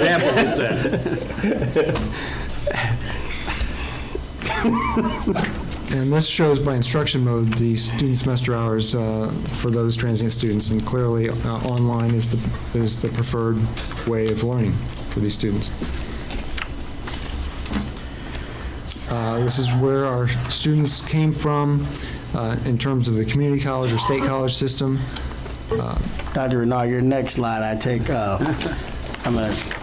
you can go to your next slide, but I don't believe this in one bit. I think your numbers are wrong. You may want to have somebody else look at this. I think this is doctored.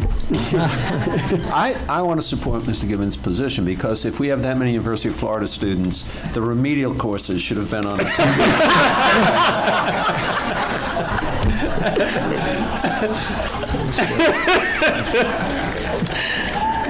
This is doctor by Dr. Law. That's what I think. We've had some preliminary discussions with our marketing department about how we might be able to retain some of these students, both from the state college system as well as the universities. And then the last slide shows of the transient students, where did they go to high school? Thought this was interesting, and we could start some dialogue with high school counselors in this regard. And I noticed here none of these students came from Lakewood High School. I'm showing you the top 15. I'm sure that we had some from Lakewood High School. I'm I sure- just wondered if there was a particular reason why Lakewood High School was so low in comparison to the rest of the high schools. I don't have a sense for that. I don't know. Good question. Any questions? It's an excellent report, Dr. Bernard. You have great information in this report for us. I mean, this is very valuable. Also, Dr. Bernard, I want to say congratulations to you as a proud father. You had a son graduate on Saturday. Yes. And congratulations. What's his plans now? USF St. Pete International Business. Wonderful. Excellent. Best wishes to him. Any questions for Dr. Bernard? Yes, Mr. Brett? And it might be more for Dr. Law. I know it's very early, but do we have any reporting back at all on the Learn to Earn program that was rolled out on the workforce? Are we getting any kind of a bump on that at all? I see Mr. Connolly here. I've got intermittent reports about courses that have made. It's okay. Let's We'll just read deal with it. it. It's only a few weeks since Right. we had the report. Let's give so- a good report in June, if that's Fine. okay with Thank you. everybody. Okay, thank you. Good question, Mr. Brett. Any other questions? Okay. Any other questions on the items of the motion? Seeing none, we'll move to a vote. All in favor signify by saying aye. Aye. Motion carries. Is Patty Jones here today? I don't see her. No? Okay. I want to say congratulations, too, to Patty. Her son graduated from the collegiate high school, and he's quite a talent. He plays the trumpet and performed at graduation, and I think, is he going on to where? Juilliard. Oh, a little school up in New York, not bad. Please let Patty know we were thinking of her and say congratulations to her on her superb son there. A lot of talent at the school among the faculty, administrators, and their children. We'll now move. Susan, are you ready for us? Item E1.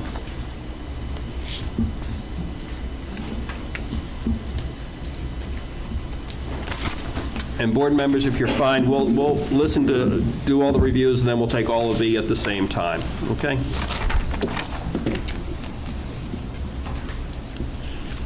This is the review of the schematic plans for a building you've seen before. It's the new Ethics and Social Science building on the Clearwater campus. This is the building where we had joint presentation, if you remember, with the architecture and building construction students. What you're going to see today is a revised plan here because we received approval from the state to demolish the teaching auditorium and to construct this new building, putting the student stations and square footage for the teaching auditorium back into this facility. So we've got some details here on the number of student stations within the building, and you can see there's 100 student stations replacing the teaching auditorium in a much better configuration than it was in before. Again, pretty much the overall. Is the building gone now? Later this month, we'll start the demolition. Okay. So by the end of the month, the building should be taken down. Okay, thank you. Which is very exciting. And a good opportunity for the building construction students to see something coming down and then something going back up in its place. So you can see the center there showing, essentially the replacement of the student stations for the teaching auditorium. We have been working very closely with Dr. Vitito and his staff on the layout of the entire building, the replacement for the teaching auditorium, and on the other floors for the layout of the faculty offices and related spaces. We've also are able to put a number of classrooms and labs in there. And then if you go back, can we go back to the first floor? Absolutely. If you see that very large space on the top up there, that is going to be our new food service and student area, and it faces right out to the quad. It's about 6,000 square feet and is a very nice space for the students to not just have food service in, but to do some collaborative activities. Very open space. And again, the students that were here and the architecture and design students are in the process of planning what the quad in front of that area is going to look like. So this has been a great opportunity. So you'll see that. We'll do that presentation also when they finish their design work. And what we've also been able to do as we transition from the trapezoidal shape of the existing TA to the rectangular space that we're replacing it with, we've been able to find some greater efficiencies in the building and essentially doubled the amount of, or nearly doubled the amount of offices and faculty space that we had. So we're duplicating essentially that same footprint on the second floor and third floor, overlooking from the south side of the building. It'll be the only three-story building on that campus, is that correct? Pretty. Yes. That's good. And this is an elevation of the south side of the campus, which the top two floors are those faculty offices overlooking this portion. Very good. This is a view from the quad. Again, that student lounge space is the area with the radius, which will be a high volume space as well, and we're really excited about that. And this is a video that'll fly around the facility. It's going to show the portables on the other side? No, it will not. It's only building one side.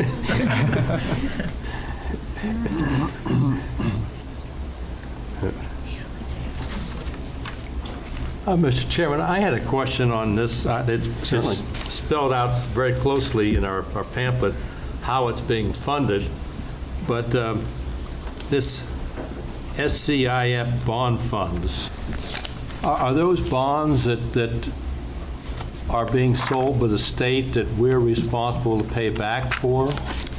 Yeah, that is our student capital improvement fee money that we get, and we pay back these bond sales from the proceeds from the student capital improvement fee. This is the second time that we have used that bond money on the Clearwater campus. We built the new science and math building with the first $20 million of those bonds.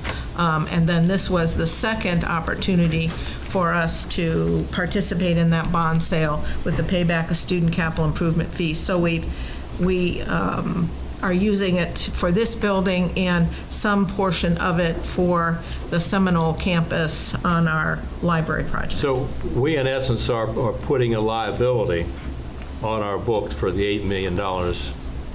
I would say yes. To be paid back from our student From capital particular improvement funds. fees. Yes. But it actually doesn't go on our books, does it? Isn't that state, part of the state bond program? Yeah, we just pay directly back from our capital improvement fees. So we don't actually book it as a liability. No. But our Wait, we're getting a yes from Teresa and no from Doug. Go with Teresa.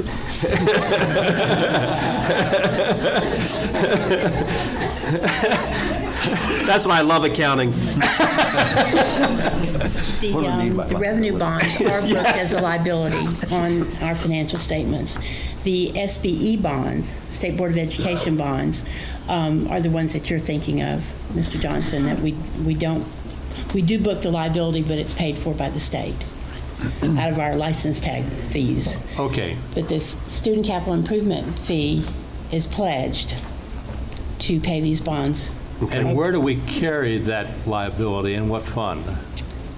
They're in Fund 7 and 9, the plant fund, unexpended plant fund, and the plant fund itself. You don't see that anymore on the financial statements because it's all one column now. Okay. But really, what we're doing is pledging future revenues, student revenues. Yes. Okay. Teresa, tell them that would have been in ACG 2021, financial accounting. You might have touched on it there.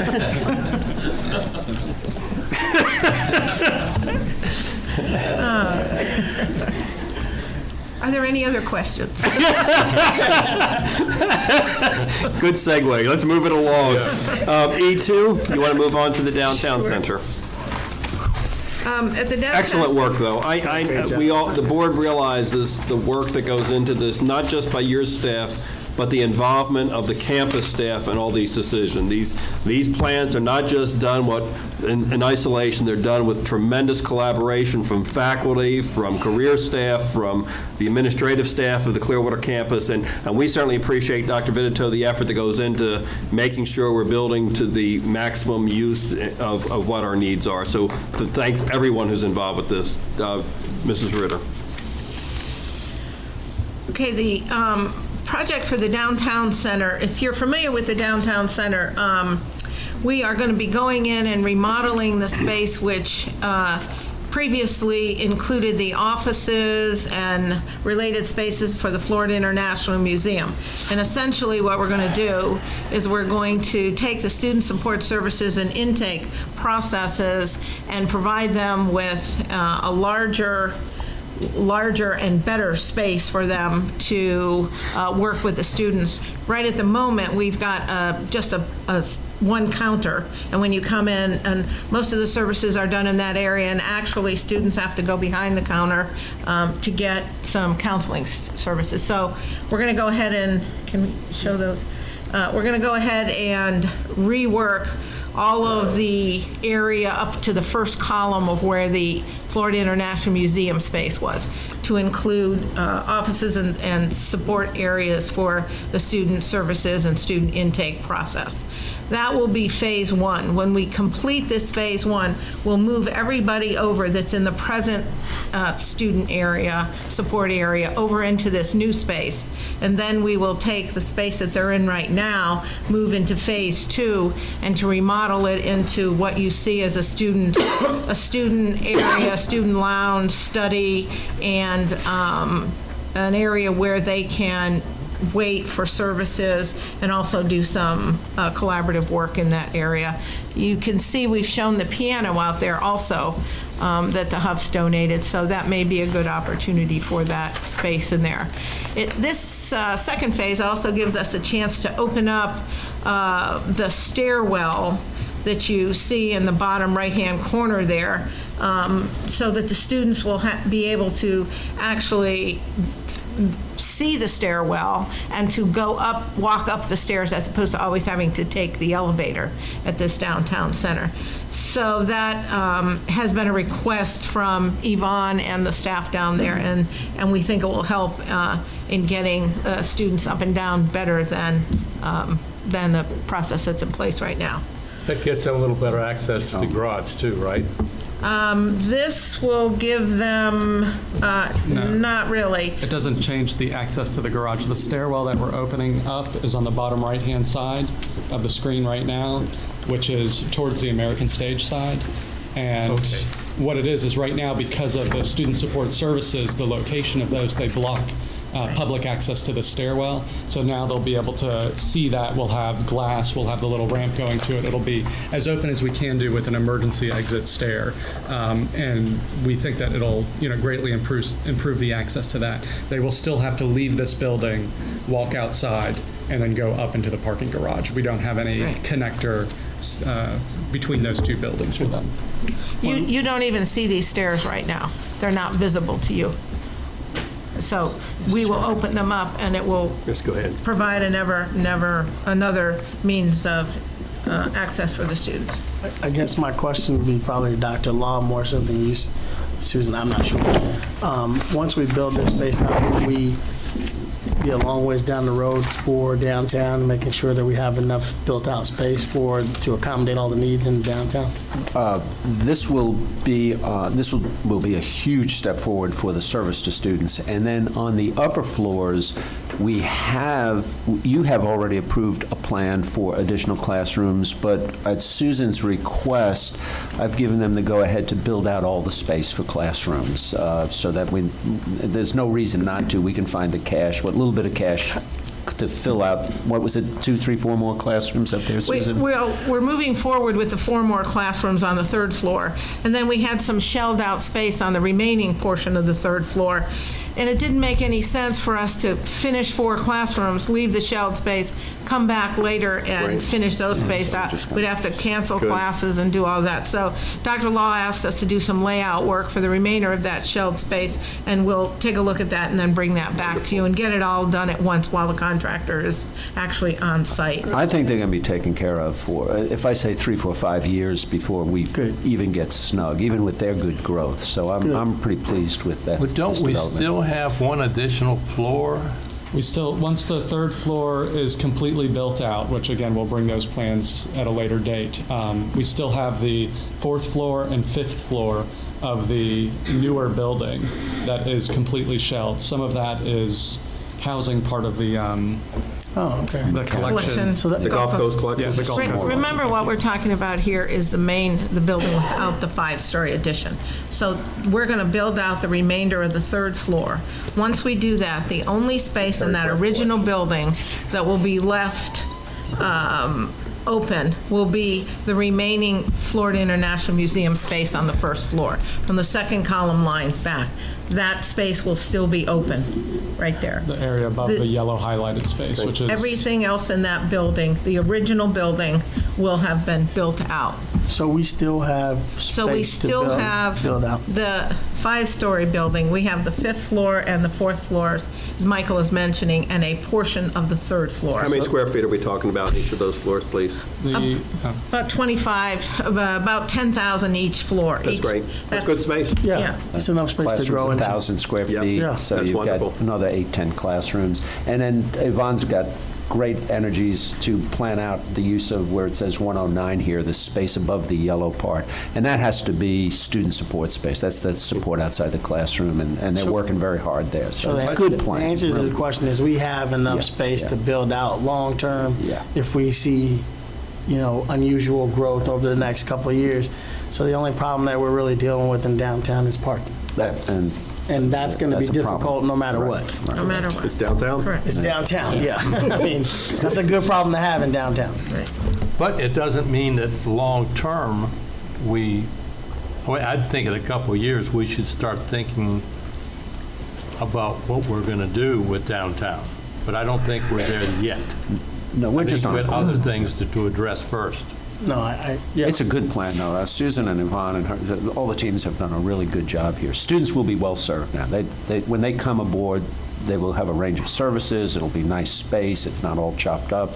Access through the building is improved. Faculty offices, as you know, we have a plan with 5 or 6 faculty this year and that many at least for next year. So that it's starting to take shape really well. Thank you for the work. Mr. Gibbons? If I were the owner of Baywalk, I'd start giving special parking passes to students. There's nobody going in there.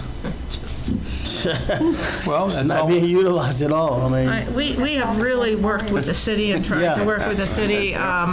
It's a complicated process. Sure.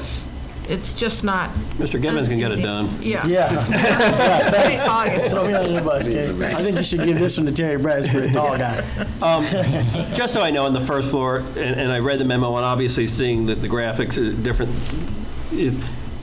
when you walk into downtown center, it's really a little bit awkward now because of the activity of receptions to the right and behind you, kind of. So the idea here is that when you walk in, is reception above you, meaning right in front of you? It's directly in front of you. So that makes a lot more sense. The right gives us access, so students don't have to queue for the elevator. They can now use the stairway to get to the outside. So it's a much better circulation plan. Very good. Mr. Brett, do you have any questions on this topic? No.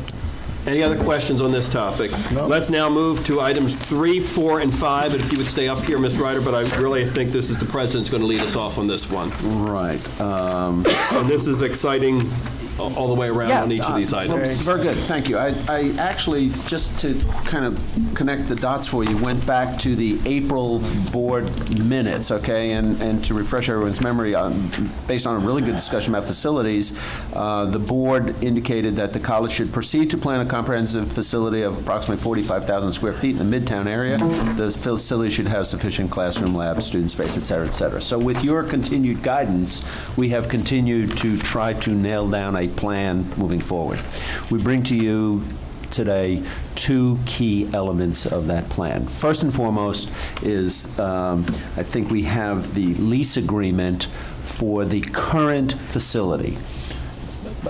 All I can say is I woke up one morning, they had put the building up for sale, and I realized we were in a month-to-month lease. Nobody wants to be in a position of getting a notice to say, thank you for your time, please be out in 6 months. So we went ahead and locked down a lease for 2, probably 3 years, so that we know what we're doing, and that worked out very nicely. Susan and her folks did a great job there. And Dr. Lai, I just want to make it really clear on that, because I questioned this, and you gave me an answer. Right. The 120-day escape clause is after the 2 years. 2 years, right. So there's no 120 within the 2 years. It's after the third year. That's after the third year. Right. Okay. So as we continue to figure out the plan for a the real permanent place down there, we're in a much better situation. It'll take us, if we knew today where the money was coming from, it would take us 3 years to get this thing built. Okay. So I think we're covered as best we can going forward. So that's just a fiduciary responsibility we had to not cause problems for ourselves. And I think if the board remembers, Dr. Law, if the board remembers, there was an issue where folks in the community felt like we were moving out. People were stopping by, ringing my front doorbell, just saying, look, we don't want you to leave. I think this gives them a clear signal that we're working towards something more permanent in Midtown, but also that we're not going anywhere. So thank you, Dr. Law, for continuing to do that. So that piece was just necessary to do. Along the way, we've been working very hard with Susan and representative of the mayor's office to identify what could be our long-term plan. And we've come up, as we mentioned to you, a really good scenario to locate a facility adjacent to the Johnny Ruth Clark Health Clinic, just down the street from us, a block away. And we met with the mayor and his key staff to say, if we want to put it here, can you help us? They've been enormously helpful. They actually did some of our staff work to tell us how we might proceed. So pursuant to your direction and the work we're doing and the support we have with the board, our goal is simply to now start lining up the state pieces so that we have all the latitude we need and you need as a board as we move forward. I want to emphasize it's a going forward plan. It is not a final plan by any stretch. We don't have the money in our hand. We're still starting with what would be the full range of services, but locking up that land and getting that on our inventory and taking care of the necessary steps is the due diligence that we're about now. So, Mr. Chairman, I hope that helps, but it's moving very nicely, but there are just a number of steps to go through here, okay? I know it's easy to give away other people's items. It's much easier than giving away your own items. You know, the city of St. Petersburg years ago did make a commitment to USF St. Petersburg and made a donation of land. This is not symbolic. I mean, we're way past that point. What we've done in the downtown with our campus there is a tangible, tremendous commitment on our part. And it seems to make so much sense now, but at the time we were making that decision, it was still seen as a risky investment, to be quite honest with you. There was some risk in there, and we didn't know it was going to be the success we were hoping, and all the signs lead to, but we took a chance there to make that commitment in downtown. It's proven to be a tremendously wise decision. It's always easier to look at investment decisions in retrospect than prospectively. The investment we made at Midtown was at a time when there was a great need and there was a commitment and a risk there too. And I just want to, and I know this is one of the awkward parts of serving on a public board because we can't talk about this behind the scenes. We can't call each other. But I think those of us who have friends, influential friends in St. Petersburg, maybe we need to touch base with them as board members and say, you need to contact your city leaders, and this needs to be a voice more than just St. Petersburg College contacting. And I know they've been, Mayor Foster, to his credit, has been tremendously cooperative. I don't want to sound like they're not. They are. But it's easier to make a decision when lots of folks are behind a decision. Yeah. And the more people, maybe this is something, we go visit the Chamber of Commerce at one of their board meetings. Maybe, Mr. Brett, I hate to, you're a past chair, so it would make sense. Maybe you and Dr. Law go visit the Chamber and explain what we're doing down there, get their support for the project, do all the tools necessary so if the city of St. Petersburg would like to give this at a tremendously reduced price or a gift to the college, it makes it easier for them to make a decision with tremendous community support. Maybe we each look at business leaders we know down there, asked to visit. Kona, whatever groups there are that, and the three of you on this board certainly know St. Petersburg way better than I do on how we can make that happen. And again, we can't discuss this by phone. So this is our only venue of doing it, so it's kind of awkward to talk about a political strategy. But I think that needs to be part of this, is to help the city of St. Petersburg decision makers show that this has widespread support. Maybe the ministers that we talked to at last week's meeting. They were all over this. You know, the school system, the police, whoever the stakeholders are that we look at to say this vastly improves a situation and offers opportunity, and get everyone behind us on this. I think this is something we as a board need to take on, this challenge to help you and look at every opportunity to help you make this happen. Because if we're going to wait and rely on the state legislature to come up with funds, we'll all be old men, even older than we are now, to make this happen. So I think this is a different strategy than a normal project. Mr. Gibbons and Mr. Johnston. Mr. Chair, to support you in that effort, why don't we, I think that's a very good idea for us to get involved with all those groups. But I think if we go to those groups, we should have a fast fact sheet, maybe, to talk about how enrollment has gone, how we've grown on that campus, and what we project long-term, and how we project to use this campus to help influence the community. I saw Roger from the governor's office walked in. This is perfect for one of his initiatives of finding 700,000 jobs. We're going to get folks that have traditionally lived in housing authority or housing projects. Now we have them going to school. They're focused on GED and so many other things.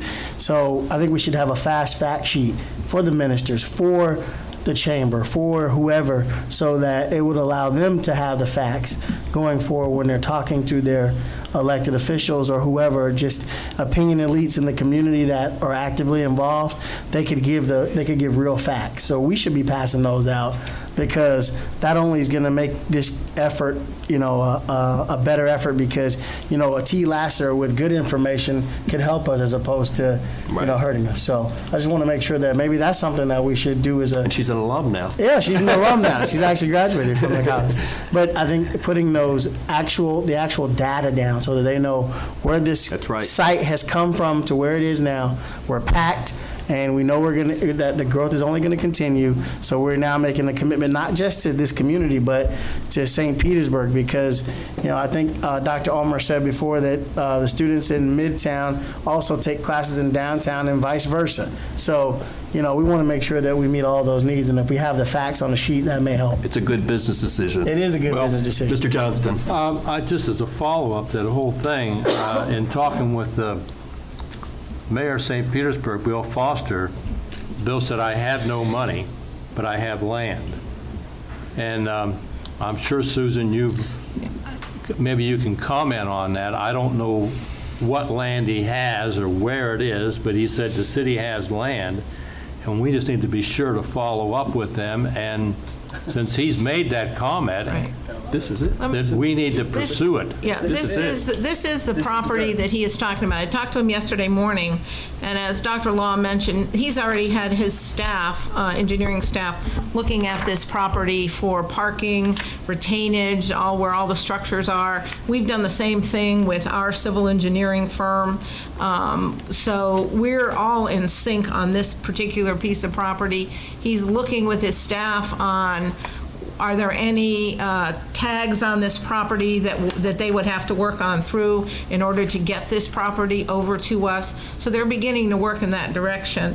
And I have a meeting this week with Rick Mussett and Kevin Dunn to move this forward, and you will see us advertising for architects. So that'll be in the paper for this project. Are you saying that the cost of this property will be borne by the city because they'll give it to us? I would love to tell you emphatically that, but obviously I can't tell you that today. But I do think that the city, if they can possibly make that happen any way they can, the mayor is wanting to do that. Well, that's what he implied. He Correct. implied to me when I asked him about that. And that would be a tremendous help, because that means we probably could borrow some funds to start this project a lot sooner if we had free, clear title to the land. Just to help out, I think two things. One is the city acquired the land with certain federal dollars, and I think what they're checking is HUD dollars. So I think this is the site that is going to be perfect for them to be able to give us the dirt or do a long-term lease that would allow for us to move forward. There are other parts of 22nd Street that, and Dr. Law and Mr. Mustard and I and his team talked about this a little bit, that there was acquired in proviso language at the federal level that has an escalator with it. And what I mean by that is you have to create, if we go on a certain site, you have to create a certain amount of jobs. The college is not going to create, and they have to be industrial jobs. So we can't go on the other sites.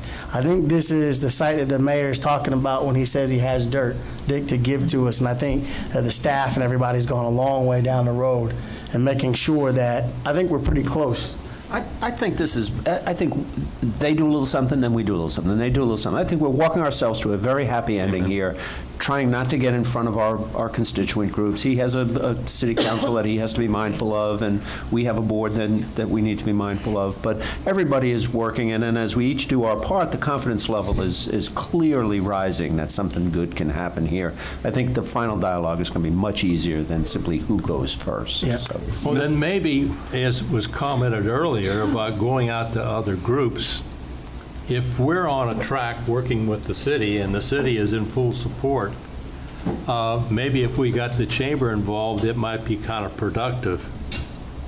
And that's what I was trying to gather. Did you say counterproductive? Pardon? Might be counterproductive.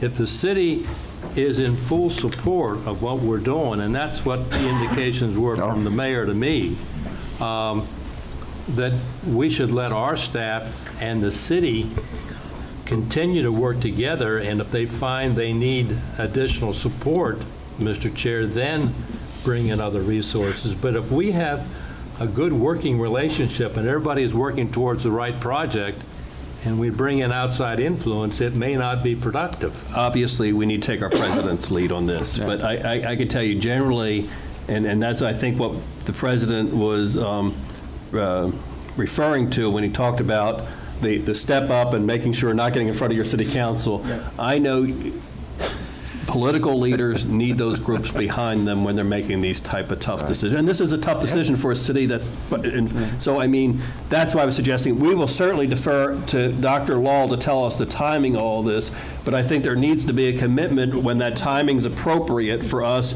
that we move forward and as a board take advantage of any type of connection we have. Yeah. Mr. Brett, I certainly would appreciate you commenting on this whole item, and you're a past chair of the Chamber of Commerce. And Mr. Lang, I want to give you the opportunity. You're a past chair of the Chamber of Commerce also. Mr. Johnson.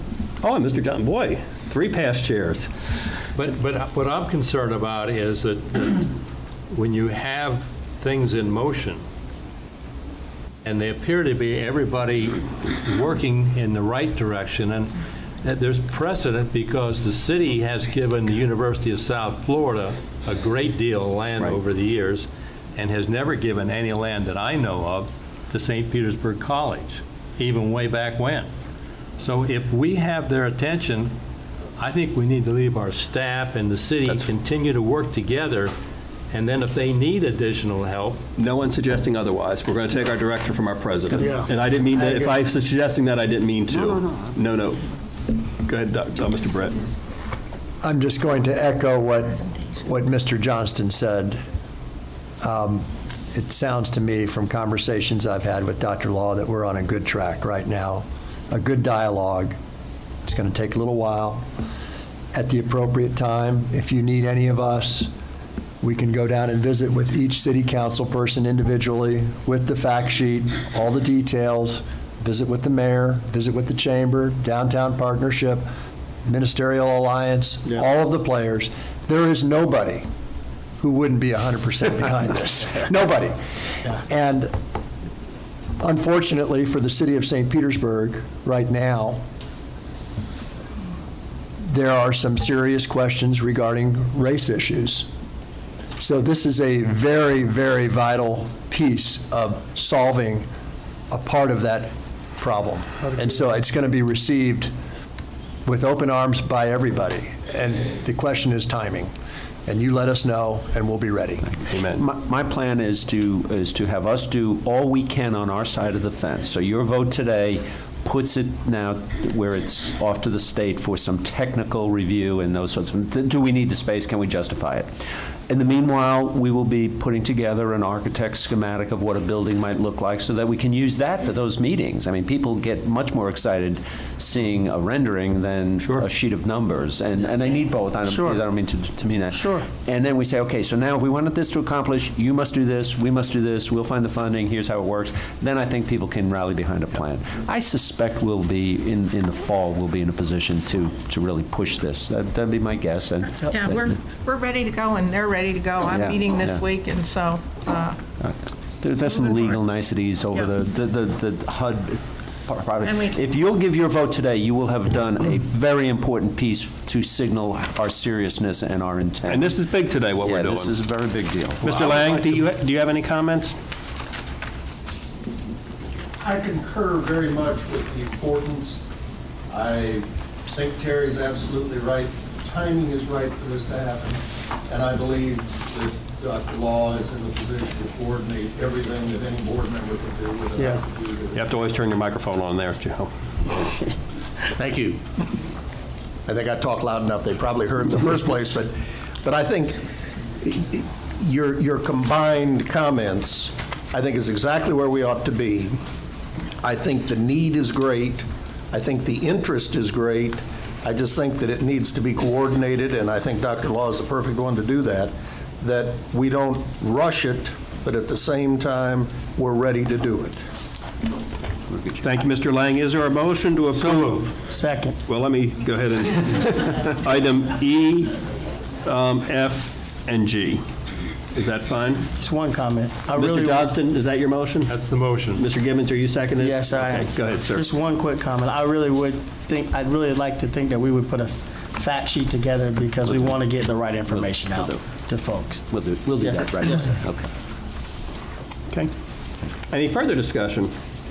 Great discussion, board. I think it was very productive, and thank everyone for their input on this important issue. And it is a big milestone for the college. It is. Thank you, Mr. Chair. Actually acquiring the land. And Mr. Gibbons, I want to pay tribute to you. I know you have pushed us in this direction, but also you have helped us acquire this site by, hopefully, by identifying it. And that was tremendously important that we picked the right site. Well, I did used to work for the city, and so I know a little bit about the dirt. Mr. Mussett was impressed that I remembered so much, but I just think it's the right thing to do. I think Terry's right. There are some issues. There have been issues for years, and the only way we're going to resolve these issues is show our commitment as a college or as a community to education, and I think that's what we're doing. So thank you as a board for showing the leadership to move forward with it. Good way to close the debate. All in favor signify by saying aye. Aye. Aye. Motion carries. Show unanimously, please. There is no board rules to vote on today. We will now have the update on our financial report. And since you're going to give the financial report, why don't you just go right into budget? We could handle item. right into. Yeah, then we'll handle J. Or do you want to handle J first, Dr. Law? You tell me. G in here? We already did G. No, let's get to the budget. The J is an informational report. Let's do this and the budget. And the other I and K then at this time, please. Okay. Mr. Johnston, we voted on G as part of that motion. Okay. I'm sorry. No, it was Part of your motion. I think what's up here now is the budget report, but we need the financial report, okay?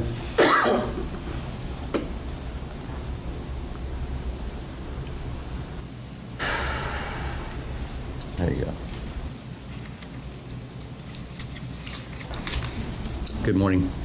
The financial report this month is pretty straightforward. The trend line is still actually trending a little further up on the revenue side in that our our surplus is still running about 18 million, and you will see a drop in that. We're making that the debt service payment this month. That will drop that down for next month. On the month over month, the only significant item there is that it does reflect the summer student fee revenue and one additional lottery payment. We still have, I believe, at least 2 lottery payments coming to us before the end of the year. I gave you the detailed financial report. I'd be happy to answer any questions on that. It was pretty routine. There was nothing unusual about it this year on the year-over-year information. So, But I think you also commented that the report that you have up there today does not reflect what you handed out in the way of the budget. There's been updates since then, up to this report. The one that you have on the screen. The financial report's totally different than the budget, is that correct? Right, yes. Totally different, right. This is strictly a year-to-date and a month-over-month. Okay. Any questions on the financial report? No. And I'm going to ask on the budget, because if I'm correct, Mr. Duncan, you visited with each board member, Dr. Duncan, on the budget. Is that correct? Yes, that's correct. And you had a session with each board member? With each board member, yes. And each board member had the opportunity to ask questions on this? Yes, sir. Okay, unless you want a presentation, I'm fine with us asking any closing questions, because we heard the presentation when we had our individual sessions. Let's do it.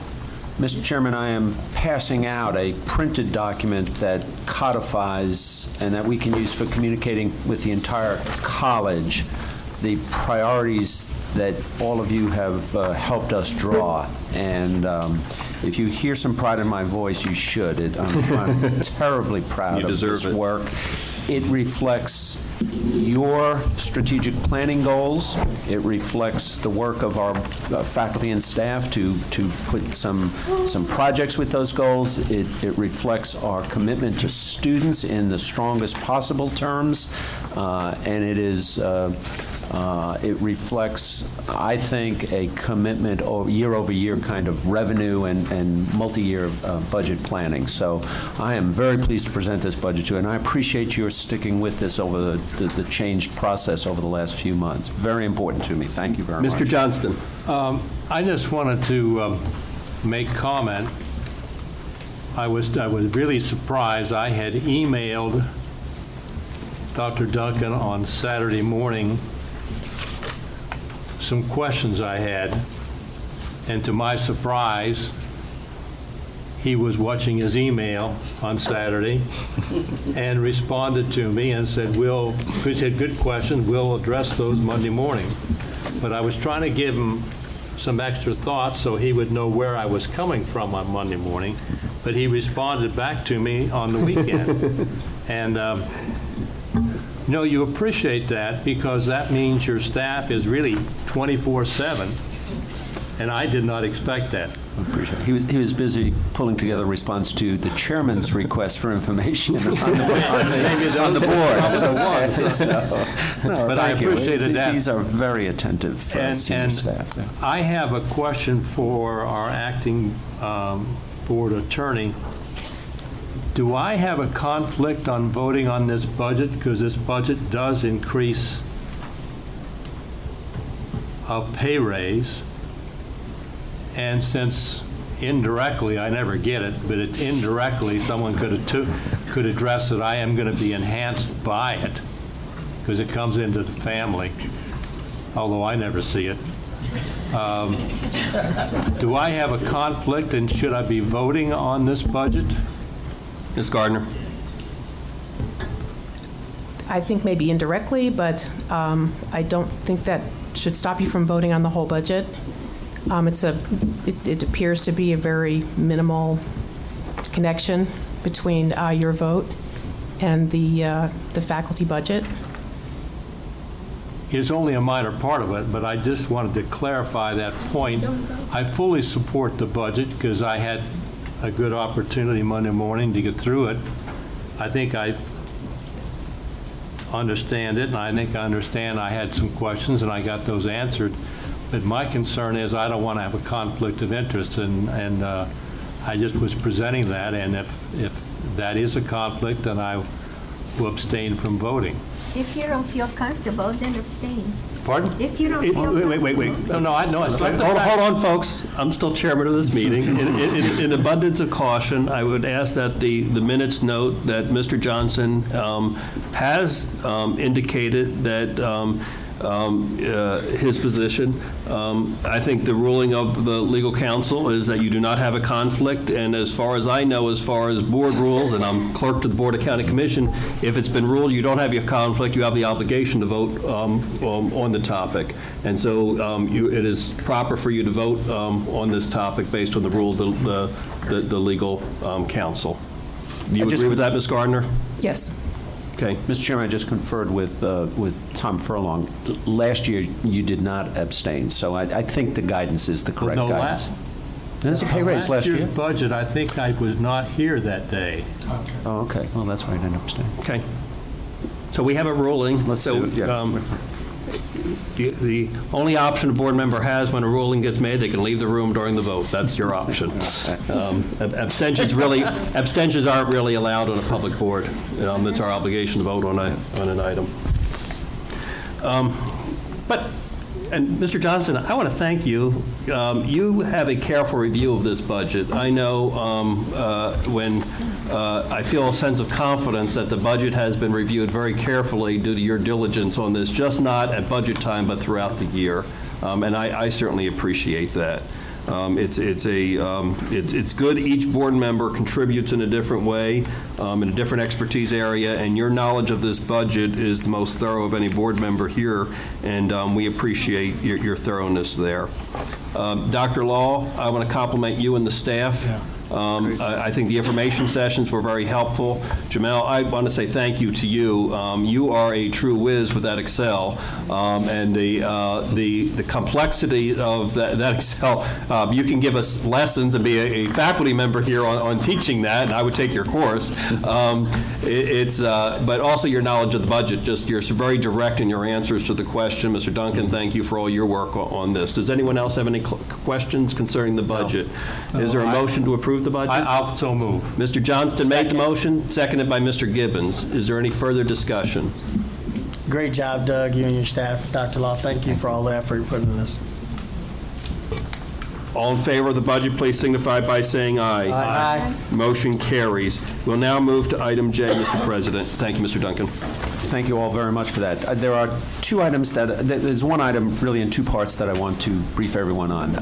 As you know, in the 724 plan and over the course of the year, I've been working very closely with a very devoted group of faculty and staff on issues related to faculty compensation.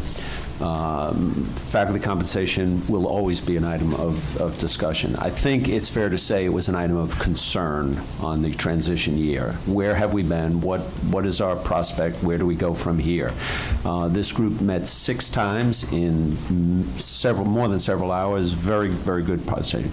We will be bringing you a proposal next month. We're in the final vetting that would allow us to accomplish a number of key goals to recognize. Let me say this: in all of the good things, you wake up one day and find faculty salaries are not where we want them to be. Arguably, they are mid-range in Florida's colleges. I'll bring you in June a full presentation, but nobody wants our faculty to be mid-range. We want our salaries to be at the highest echelon. They may never get to number 1, but they should be in the top handful. Miami-Dade, and there's cost of living. But we need to compensate faculty. This is the core of the college. We have a proposal that is the final stages. It has widespread support for us over 3 years to catch up faculty a couple of % each year, would recognize those who were here during some very lean years. It would allow us to bring workloads that the faculty have expanded so they could earn more. We don't want them teaching until they drop. We need to provide a way to let them not teach that 7th, are you ready, the 8th course in their load some semesters. So I want to urge, just give you a heads up, that work is just about done. I thought I might have it ready for you today. I don't want to get in front of my committee. They have seen the final thing. I was meeting with them as late as yesterday afternoon. I have vetted it with many of you. I think everybody in my one-on-ones for my evaluation. It's very important. It has support, and I think it will allow us to bring a plan that everybody can get behind. Mr. Johnston. In that plan, I'm thinking just the net dollars. If we gave the faculty a development fund, which would be non-taxable to them, and let them use it under a design program, I'd hope that would be considered as far as your discussion with this committee, because I think all the faculty probably are spending their own dollars for their own enhancement, and those are net tax dollars. And if we could do something in an area that would develop a fund for them in relation, they'd work with their immediate supervisors and provosts on a program that would tend to enhance their teaching abilities. And I think they'd feel freer than spending their own dollars, because right now they're having to spend their own dollars to take programs they want to enhance their own skills.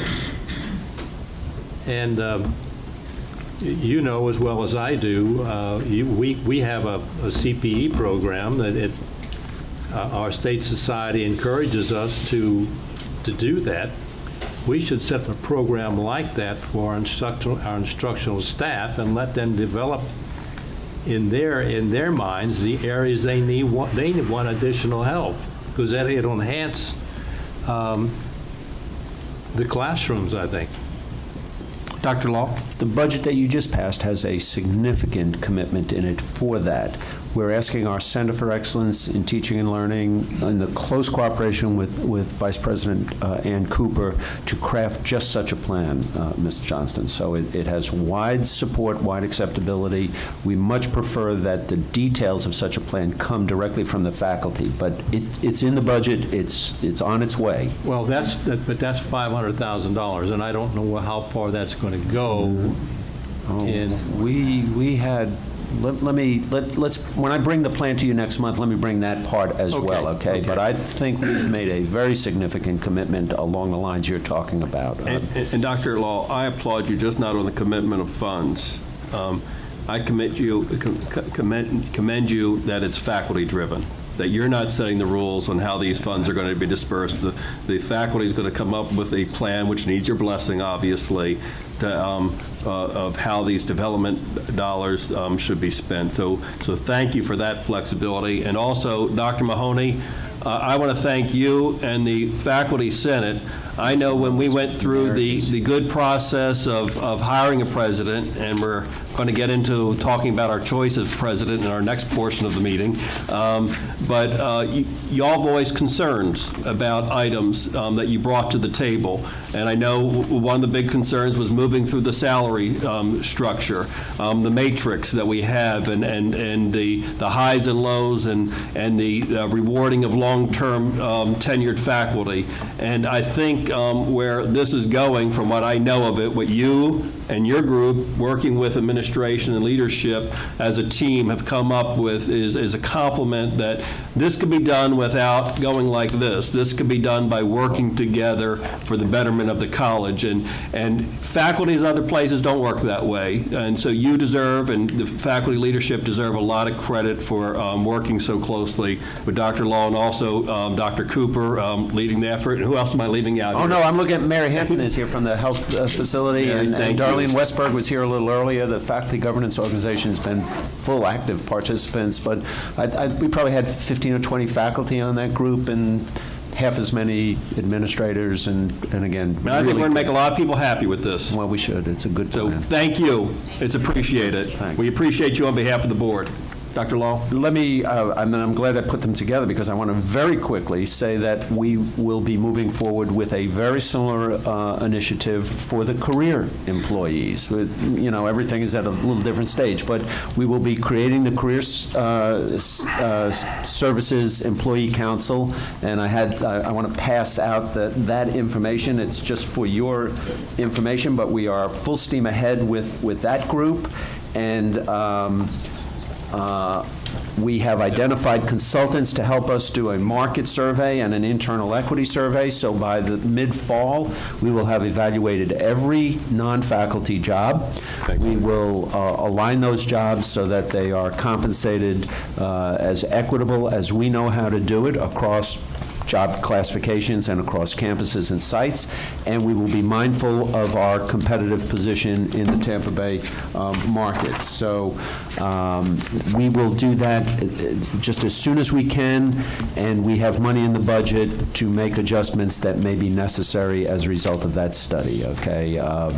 I hope that our ability to move, we already had a faculty governance organization. We already had the issue teed up. We moved very quickly to resolve that. We will have the career services resolved within the next few months, and nobody should feel like they are left behind here. Okay. Any questions for Dr. Law on this topic? No. Because we'll have more of a presentation next time. Next month, I'll tee it up. Great job, though. Okay, thank you. I appreciate that. Okay. There's no board action required on that part. No, sir. If I'm not, am I leaving anything out of the agenda other than the president's evaluation? No, sir. Okay. I have a prepared statement I would like to read on the president's evaluation. Among the most important responsibilities of a board of trustees of a college is the evaluation of the president each year. Dr. Bill Law joined St. Petersburg College in June of 2010. With this board meeting, he is completing his first year as our president. Each member of the board has had an opportunity to review the self-evaluation of Dr. Law, evaluate Dr. Law on a variety of leadership characteristics, and meet individually with Dr. Law to provide direct feedback to him on his leadership performance. I am pleased to report that members of the board have given Dr. Law a very strong, positive evaluation for his first year at the college. Each member has observed that Dr. Law has brought a new energy and vision to an already high-performing organization. He has been proactive in refocusing the college on the success of our students, on protecting the instructional quality of the college, and on renewing community relationships that are the hallmark of St. Petersburg College. Our recognition of Dr. Law's leadership contains an urging that he continue to find ways to support college activity through resources other than tuition and state support. Francis, you have to listen carefully to that part. Our expectation is that our underlying academic strength can provide a means for private, foundation, and grant support to help the college to meet the needs of our community. Dr. Law has already taken important steps in hiring and his organizational structure to meet this challenge. As chairman of the Board of Trustees, I wish to express on behalf of the board my appreciation, our appreciation, for the work done by Dr. Law in this critical transitional year. Our college looks forward to continued success under your leadership. Dr. Law, if, again, in looking back, we couldn't have made a wiser decision. You've made us look good through your excellence in leadership. Every area, you have met our expectations and exceeded them. Your leadership, your visibility in the community, your recognition nationally as an educator, the fact that he was asked to be the closing speaker at the White House Regional Summit in Houston is a testimony how he's thought of nationally. and statewide within the Council of Presidents. We know you have the respect of the other presidents. You're a team player.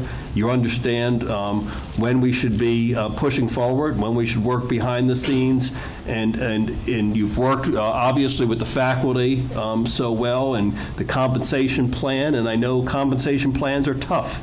The budget process, the working with your team here, the initiatives at Gibbs High School, and that you went right into. I mean, it wasn't, let's talk about this a long time. You went right into it.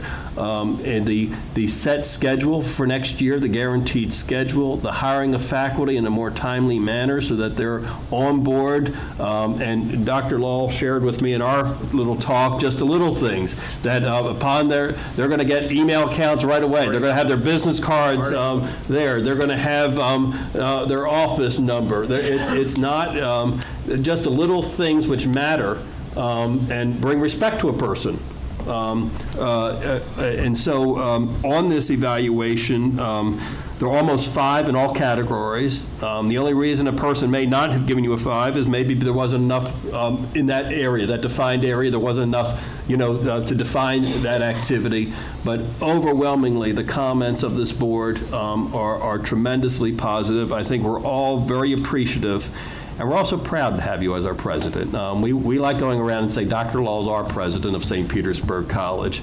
And Mrs. Bilirakis, I want to give you the opportunity to start off with any comments you may want to add. Well, I agree with everything that you've said. And we all agree that everything you've said is right. And we're very proud to have Dr. Law, and he's done a great job. Mr. Brett? I just want to make 2 comments. First of all, Ken, thank you for that summary of the evaluation, and the specific things that you referenced are very, very important. But just 2 things. After Dr. Law was selected, a classmate of his, Roy Peter Clark, wrote an editorial in the St. Pete Times talking about how St. Pete College was going to benefit from Dr. Law's leadership. And I followed up with a letter to the editor. And I said in that letter that the search process had over 40 candidates, and that without a doubt, in my opinion, we selected the best one. And I can just echo that today, a year later, that, in my opinion, I think we're very, very fortunate to have this gentleman sitting here. The second comment is last night, I met Dr. Eric Smith for the first time at the reception last night. And I went up and introduced myself to him and thanked him for his service to our state. And when he realized that I was a trustee for St. Pete College, he said something to the effect that y'all were very, very shrewd to lure Dr. Law away from Tallahassee. He is one of the best. And that's pretty good high praise there. So thank you. Nice comments, Mr. Brett. Mr. Johnston? Well, it's hard to elaborate on what has already been said, Mr. Chairman. I think we're very fortunate, and I think the faculty and I think the staff feel the same way, at least from what I can gather. I find no second guessing, and I feel very comfortable that Dr. Law is here as our leader. He's very responsive to the board, and I think he's done well in, as I said in my comments, bringing together an institution that had moved very quickly in a lot of areas, and Dr. Law has brought it together in a college atmosphere as one college, because we had sites scattered all over the place, and I'm glad we had them. It's given us a chance now to build and regroup and redefine what we are and what we're trying to do for students. And you have to be just tons of praise on the back. I don't want it to go to your head because I want it to keep working. We just appreciate the fact that you're here. Very nice comment. Mr. Gibbons. It wasn't very tough to evaluate Dr. Law. What was very tough is it just didn't seem like a year had gone by so quickly after all the stuff that our past chairman, Mr. Brett, had gone through and so many of the board members to try to find the right person for the college. But as a business person, I tried to evaluate Dr. Law based upon, at work every day I have 5 key tasks that I have to accomplish. You don't need to know what they are, but I do. But for him, I saw some very key tasks that he should be accomplishing on a daily basis. And when I looked at those, it was community and marketing. He does that every day. Growth, strategy, and planning for the college. He does that every day. Budget and finance. He makes data-driven decisions. He has a comprehensive approach to everything. It's never reactionary. There's always a proactive approach to everything. And I think he finds those teachable moments, even with his board members, to make sure that we all understand what he's trying to accomplish to better benefit the students of this college. The other thing was finding new talent, but also making sure that he kept good talent here at the college. I think that was very key, because usually when you get someone new to an organization, Terry can tell you, when we ran the mayor's campaign, people were worried about him coming into City Hall and firing everybody. But I think Dr. Law's found a way to not only find new talent, but challenge the people that are here to do a better job or raise the bar or standard. And I think he's done a good job of that. And finally, I think keeping the brand solid while continuing to get better at our mission. And I think he's done that. He has clearly kept the brand very solid and done a great job at getting back to the core mission and doing that on a daily basis. And that boils down to one thing as a business person: service delivery to the customer. He never forgot who the customer was in his 23 years, and now he's here, and I think we've seen that we are truly focusing on the student who is our customer and making sure that we produce give that customer a good product, but in that we're producing a better product. The last thing, Mr. Chair, is, I went to Tallahassee when we first got him, and when they named the William D. Law whatever that center was, Learning Commons. It was the Learning Commons. I was so afraid after I said a few words, they booed me and wanted to run me out of town for taking this guy. I think that's a testament to the kind of gentleman we have here at the college. And when I say gentleman, I really mean that. I've grown to, I hate to say this, I've grown to be a friend of his, and I think that he's doing an excellent job, which is why in my evaluation, I think I really boiled it down to the things that those 5 or 6 key tasks that he does on a daily basis, and I think he does a wonderful job of that. I just want to note that the evaluation is a matter of public record. It's out there. Board members, I appreciate how seriously you took the evaluation.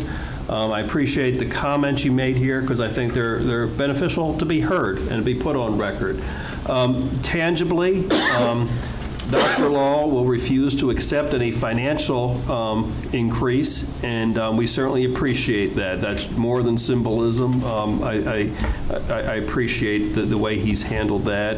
I do think, though, that the board can tangibly express our appreciation to Dr. Law.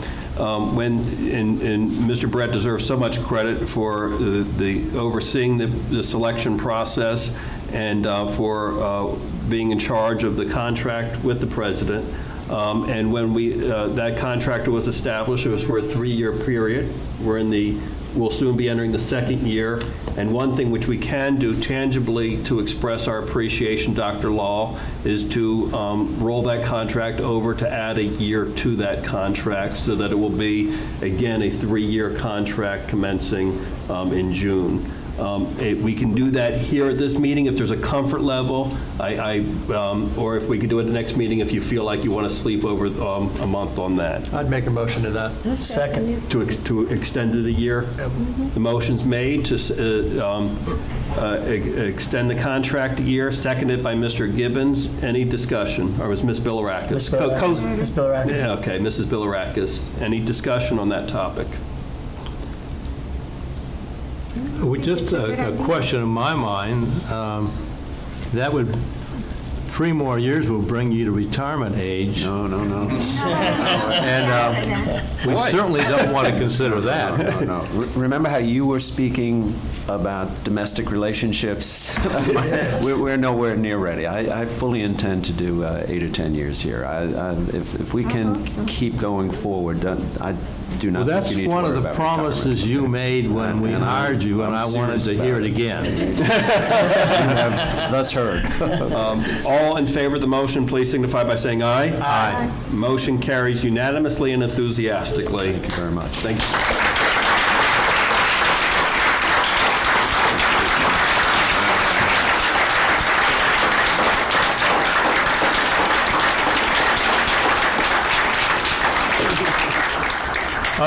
There is a question that we always had with the prior president in his contract, and I don't recall this contract.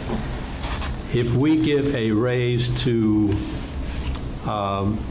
staff of 3%, does that also affect the president? No, Mr. Johnston, and the president is refusing to take any financial increase in the contract. Okay? And we certainly appreciate that. No, I don't have Gibbons. anything on that. Okay, any other topics to be brought before the board? Yes, sir. Mr. Chair, I'm sorry, I'm remiss that I missed this in the beginning. I'd like to compliment, there was a tough legislative session that we just ended, and I'd like to compliment Ed Woodruff, Senator Jones, and all the other staff. He's not here, he's in Tallahassee, but all the other staff that worked so diligently to help St. Petersburg College, I think, have a successful year during the legislative session. We could have been hurt, but I think we're in the business of educating, and we have good folks up there that are educating some of these legislators on the good job that we're doing, and Dr. Law, thank you for that. Also, Roger, you want to say anything, Mr. Chair? He's from the governor's office. It's certainly good, and Roger, good to have you here at our meeting. And we appreciate you being at Mrs. Bilirakis' event up in Tarpon Springs, too. That was very nice of you to be there representing the governor, and we appreciate it. And Roger, of course, is an alum of St. Petersburg College, so thank you. And Mr. Chair, I just want to bring to your attention that I know that all of you did the same thing, but I had a meeting with Ms. Frances New, and I am sure that the foundation is headed in the right direction. It was a very refreshing meeting, and welcome aboard. Thank you for all you're doing, and we look forward to working with, I especially look forward to working with you, hopefully, so we'll see. But thank you, Mr. Chair. Thank you, Mr. Gibbons. And Senator, one more year left.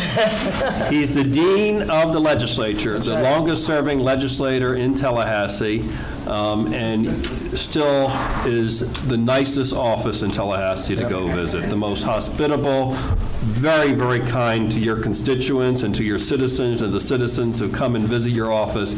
You can teach other senators how to be hospitable to people who come in their office. I mean, you are a true gentleman, and you're a leader up there, and we certainly appreciate you're affiliated with this college. And let me tell you, out of earshot, Senator, Dr. Law sings your praises constantly about the meaningful work you do here at St. Petersburg College, so that's appreciated too. I mean, just so you know, he does that constantly about how significantly you've contributed to our college. Thank you, everyone, for an excellent board meeting. It is now adjourned.